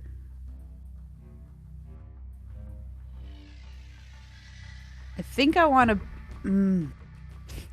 I feel like I want to put Maximus in the middle. Yeah. Yeah, I'm thinking Maximus in the middle and then maybe just dunking everything else that you can play. Like 0, Titania, Yellow Jacket maybe even. Just to spread out your resources a little bit. The go wide strategy, as it were. And he does have a bunch of resources in hand. A lot of cards that don't cost a lot of energy.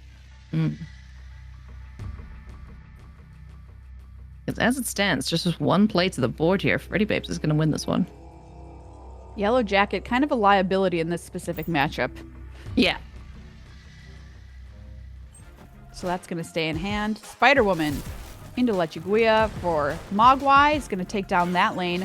Maximus brings Titania over to the center. 0 into Titania. Survives. Does Titania survive? Okay. Oh, that Danger Room was not dangerous at all. It was not dangerous one little bit. Nobody died. Come Yeah, on. it's like someone putting up a wet paint sign and the paint's dry already. Come on. If I'm an evil supervillain and that's Yes. my deal, I'm going to have a talk with my minions. Make it more dangerous, please. Yeah. Put some extra spikes in there. Camp Lahai gonna add some random stuff to both players' hands. Oh, Agent Coulson. Nice. As well as a Groot. I am Groot. No losses yet for Freddybabes here in this matchup versus Mogwai, who's lost about half his life so Con and Embassy giving a nice little buff to both players' hands here. There's a snap. Yeah. So now you see Viper doing what she was meant to do. Yeah, Which was actually give you sending this- things over. This beautiful hood. Don't you want it? Isn't it nice? I got this just for you. Yellow Jacket Daredevil. Now that's a nice Yellow Jacket when you can play that early with a big old power on him. Very good. Ooh, check this out though. Mindscape. The final location. Oh, okay. Oh man. I love hitting Mindscape when I'm on a discard deck, and my objective is to empty my hand. That's so good. It's so evil. It's so fun.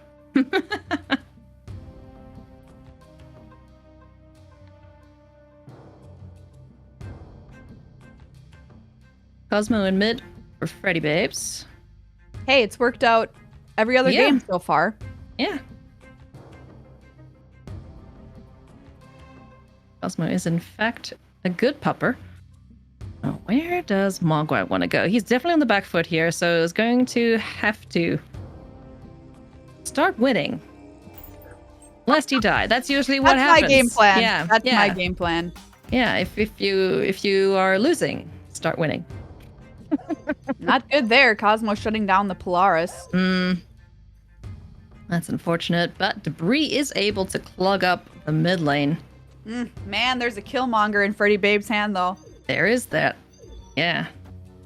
Oh, Killmonger is going to go into Mindscape. Yeah, and Mogwai's got Mogwai's Prio. flipping first, yeah. Yep. Oof. This poor demon is going to be down, down, down. Here comes Debris with the rocks. There's the demon, and Killmonger's like, Look at Freddybabes. Freddybabes rubs his hands together like some kind of evil. That was super some villain. Bad word right there. Oh, nice. Oh, love it. And Great now it's play. an interesting decision for these players. It's like, okay, we're swapping hands. What don't I want to play against? You're gonna have mostly perfect information, which Yeah. is nice. Yeah. Mogwai not feeling good about this one. I think trying to decide if he wants to retreat. Man, I would be tempted to. Both players 5 yeah. cards in hand. See. That Killmonger was brutal.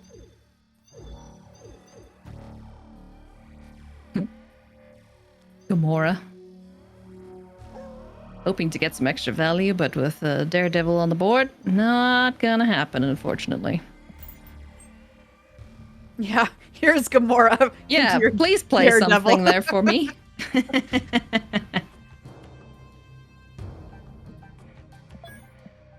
I think most of the matches we've seen today, with the exception of one, have been kind of stompings. And Yeah. honestly, it's gotta just do. You've got to take a hit mentally if you're in these, playing battle mode and you just keep getting slapped, left, right, and center. Left, right, and center, yeah. Literally left, right, and center. Bless you, Maria, never change.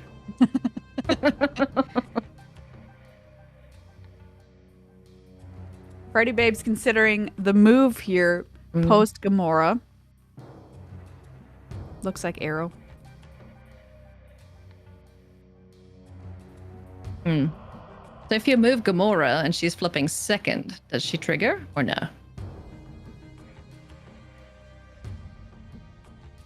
That's interesting. Let's see. We're about to find out. Arrow pulls Gamora off mid. And Oh, she yeah. does indeed trigger. Okay. Yeah, she saw So it. Interesting. now we're doing the old flippity flop, so both players can take a good old look at each other's hands. Okay. Shang-Chi available for Mogwai. Not a big factor right now, though. This is probably one of the closer matchups between these two. Yeah. Gosh, what do I do if I'm sitting in Mogwai's seat here? Do I just play Shang-Chi on Kalo High, knowing that I didn't have any card that was, bigger than Gamora to play in that lane?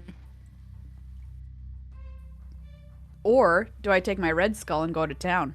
I was looking at Red Skull. When in doubt, get Red Skull out. That's how the saying goes.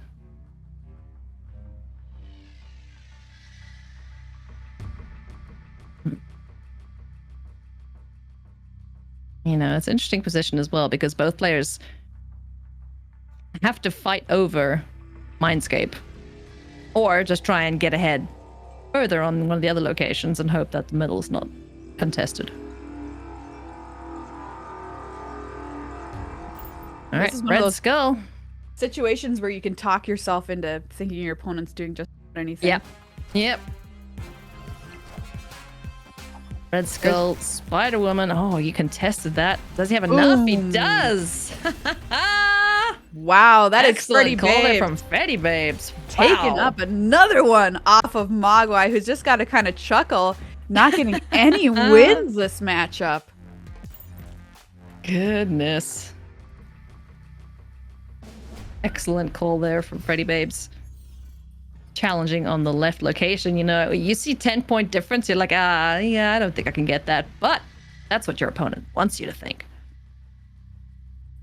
Round 4, Mogwai.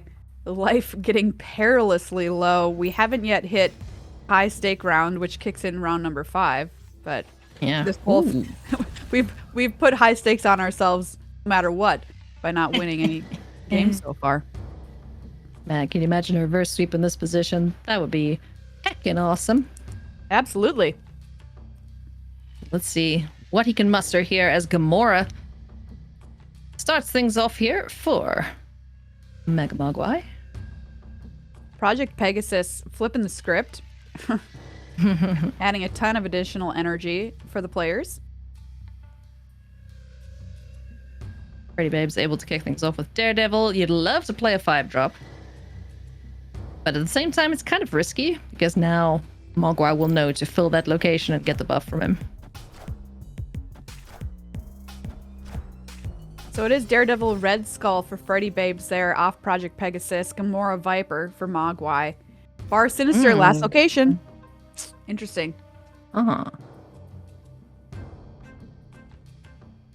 And it feels so sad because now you're just back down to 3 energy. Yeah, it's like I got a taste of freedom.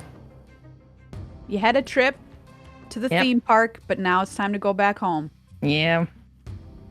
Cosmo mid, let's go.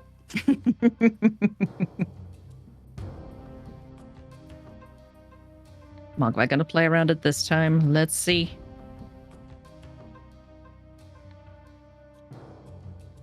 Yeah, Mojo, you don't mind sticking there? Not gonna be affected by the best pupper.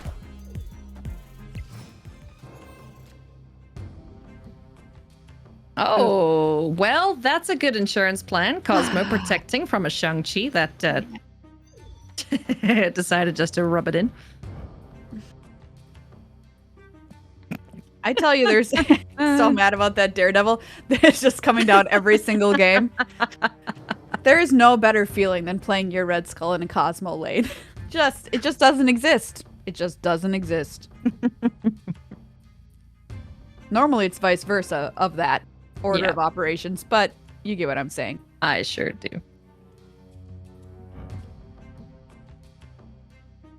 Red Skull's going to be sticking around for the remainder of this round.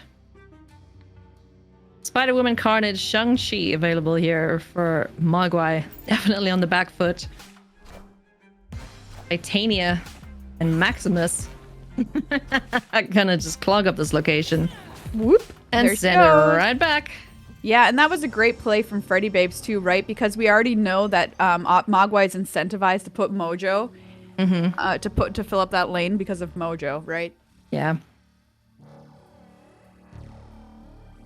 Spider-Woman, unfortunately, won't be doing any on-reveal shenanigans, because Cosmo...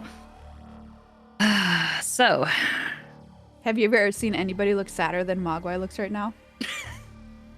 Yes. He looks pretty sad though. Yeah. I would be sad about it, too. This deck from Freddybabes is just not playing fair. No, it's not.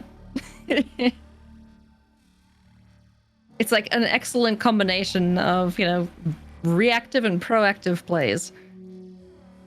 Yeah, right? It seems like a couple of decks combined together into one Yeah. where we're not necessarily going all in on like synergy. Mm-hmm. But what we're doing is being extremely proactive versus what the opponent wants to do, putting enormous numbers into play with Red Skull and Maximus, and then making sure that our threats are protected with Daredevil. Yep. And Cosmo in this instance, too. Yeah, exactly. Cosmo MVP. Yeah, Cosmo gets the MVP for this match for sure. Oh, yeah. Oh, yeah. Well, that is enough courtesy of the buff from Red Skull to get Project Pegasus under lock and key.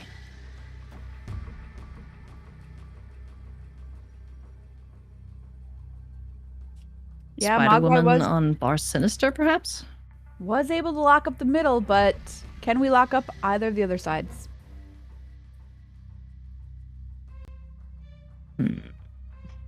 Yeah, Spider-Woman's at that annoying power of 8, so Shang-Chi won't be able to take care of that.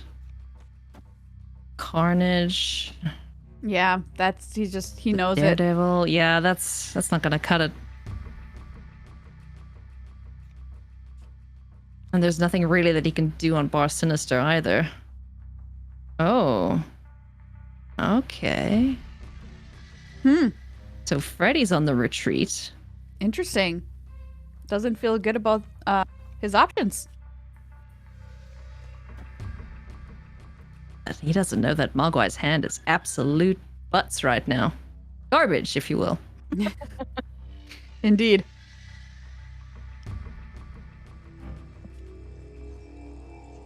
YOLO?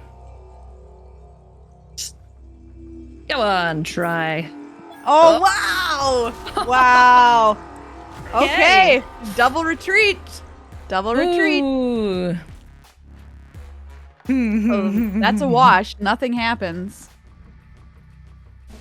And we go to round 5. My 6th round, let's go. No running away now.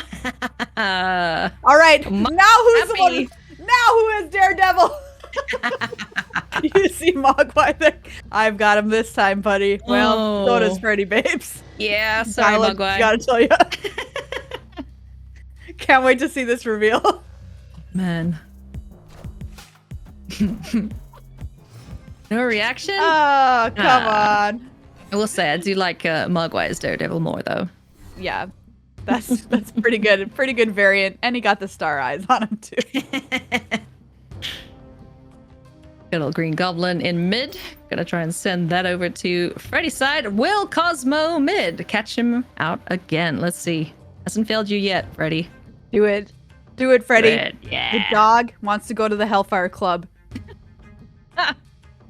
They won't let in cards that cost 1, but they will let in Russian dogs. Yeah, because cards are underage that cost 1, right? Oh, yeah, that makes sense. That's why they It's don't get into the flavorful. club. Oh, come on. Puppy, why did you go to Sokovia? Don't you know what happens there? What happens in Sokovia? I'm pretty sure that's the Wanda and Piotr's. Is that his name? Oh, that yeah. kind of gets lifted into the sky and then it's going to drop into the earth and then to get blown up? I don't know. Maybe I'm wrong. Well, now we have a Cosmo that didn't immediately completely ruin our plans if we're Mogwai. So, there's that. It's just going to be a slightly better feeling, I guess. But this guy can only go in one place. It can only go in Sokovia, the hood. It's not welcome anywhere else. Mogwai not happy about the the options for the hood, which are none, nowhere. None. Yeah. And he doesn't even get the benefit of it. It's just basically shooting himself in the foot if he plays it. Right? Because even if you had plans like, well, if I'm not getting a benefit, I could Viper it over. No. Every single plan is ruined from Cosmo. Mm-hmm. Shang-Chi from Freddybabes into Crimson Cosmos. Sometimes you just gotta, play it for 3 power. Yep. At this point, both players know what the other is working with for the most part, so feeling like there's no good options for Shang-Chi, so get that 3 power down. Get Polaris down here, and it looks like we might be going 0 Lizard, perhaps? Freddybabes? Yeah, this is the downside of playing a really synergistic deck, I think, is that the locations can mess with you in a way that they aren't necessarily able to mess with a deck that's more straightforward. Yeah. Just like raw stats curving out. Mm-hmm. Right.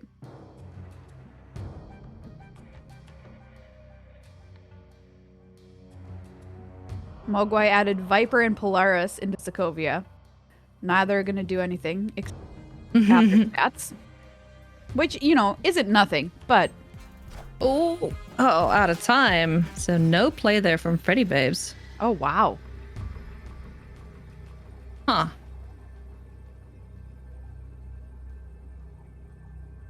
Maximus, Lizard, and 0. As well as Yellow Jacket available. Yeah, now it's just going to be a hand dump.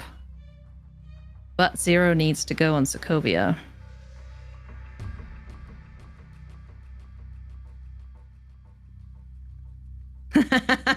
Mogwai's face is priceless. He's like, am I dead? Am I Maybe? dead? Question mark. We're about to find out.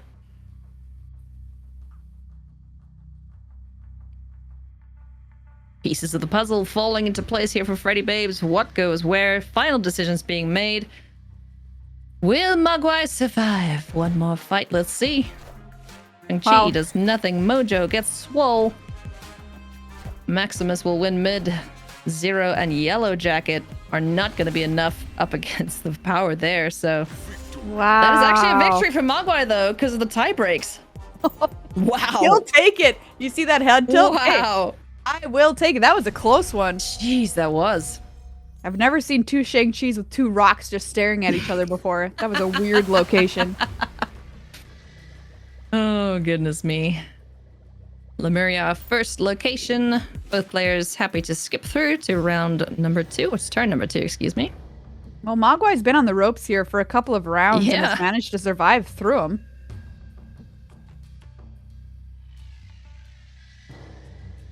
Locations may be working in his benefit there. Fisk Tower unveiled. Here's location number 2. It's always fun. Oh yeah, we've got Polaris for Mogwai and Mhm. Arrow for Freddybabes. Something you cannot forget about. Those cards exist. You know what? Keep You in know what? mind. You'll be great in Fisk Tower. Fisk Tower needs a dog. It would be pretty good. Mojo to kick things off here for Mogwai. Added to Fisk Tower. Alongside a lizard. Oh, that's a good place for rocks. Yeah, Washington, D.C. Debris like, I think I'll go no. there. Yeah, I'm gonna visit there instead. You rocks can go hang out somewhere else. Just Daredevil down. Oh, what's Mogwai thinking about here? Does have the opportunity to get Goblin. Is he afraid of that pesky Cosmo? I'd be living in fear if I was him. Like I said, I was a Silver Surfer player. I've learned to fear the dog, Fear the dog, yeah. just like a postal worker.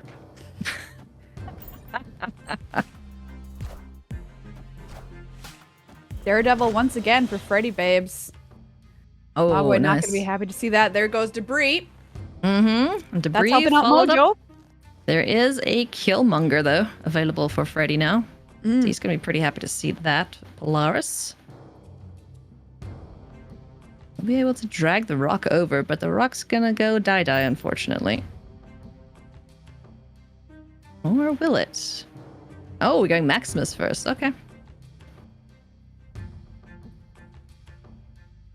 I think Maximus is definitely one of the cooler cards in Marvel. Yeah, I like his ability a lot. Good and Titania, so Polaris moves the rock over. Mogwai's like, that's not what I wanted to shoot. I think he may have forgotten about Fisk Tower. I think he may have been trying to plug up that location to win it.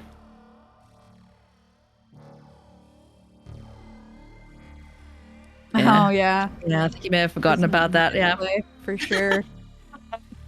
I mean, I was with him on that. I was like, yeah, that's a great idea. And then, yeah, no.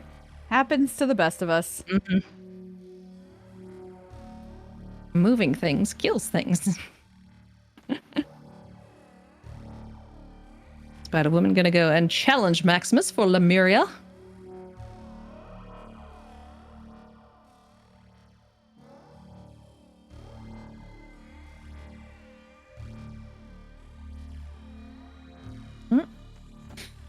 No, instead it's going to be Fisk Tower.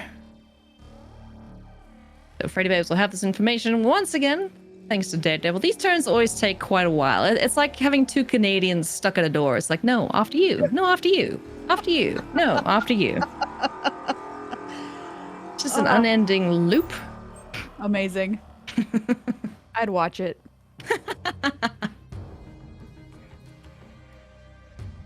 Here's Daredevil. Mogwai, the pressure really getting to him here, knowing that Freddybabes is seeing everything that he's done so far this turn. And, you know, in that situation, it's just a hope that Freddybabes hasn't drawn the impactful stuff. But from what we can see, he's looking pretty good here to wrap this up shortly. Yeah, a lot of gas in hand for Freddybabes here, and with all of this information he's getting from Mogwai and Daredevil, I think it's his game to lose. Definitely. You know, Mogwai's still kicking himself. Yeah. That's Lara's turn.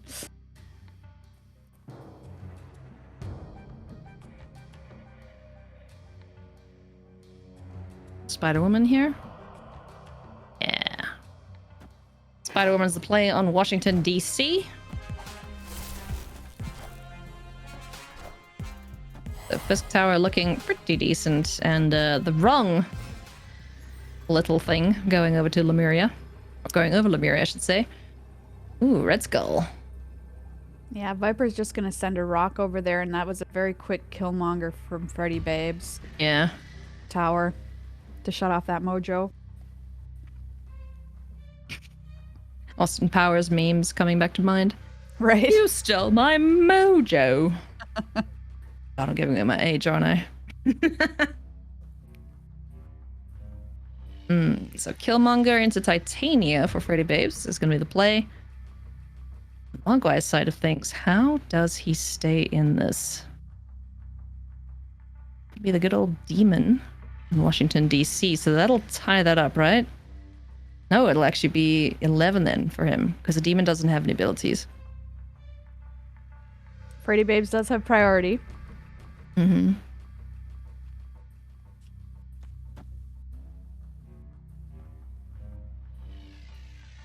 This is a 2-cube game for sure.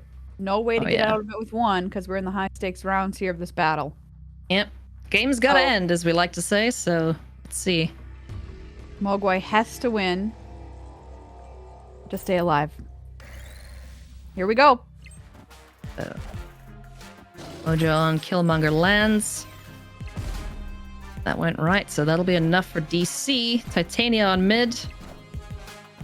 And Gamora on left. So that is going to be Freddybabes picking up the win against Mogwai. Man, that was such a close matchup between those two. And two decks that, you know, you don't expect to kind of go toe-to-toe with each other like that much. Yeah, it was very cool to see both those lists from those players. Mogwai bringing a really cool kind of garbage trash list that didn't really get to shine too much in this matchup, because Freddybabes, his deck just seems ready to deal with anything that his opponents are bringing that they have to throw at him, because of all the tools that he's included. Like we talked about how good Daredevil was and all of those. Arrow, that's just you know, a stupid card. It's been stupid for a long time. It was stupider. It's less stupid now. Still stupid. Shang-Chi, Killmonger, Cosmo. Like, Freddybabes is like, what do you got? I'm here for it, and I'm going to shut it down. Yeah, it kind of feels like a toolbox deck, you know? He just, what do I need in this exact situation? Oh, a little bit of this, a little bit of that. You know, he doesn't have a one game plan. He can do whatever he needs to with that list, it seems like. So, yeah, I'm going to keep my eye on Freddybabes for this tournament, that's for sure. Absolutely. Deck looked fantastic here today. We saw a lot of cool stuff, everybody. Let's take a look at our bracket here before we say goodbye for today. Remember, anybody who lost is just heading down to the losers bracket. They're going to get a chance to play with the second deck that they brought to this tournament. Secret for now. Come back tomorrow. We're going to have more action here from round number 1 up in the winners bracket. That's going to do it for us here at the Infinity Gauntlet for today, presented by 983 Media. Come back tomorrow for more action from round number 1 and the winners bracket. See you then.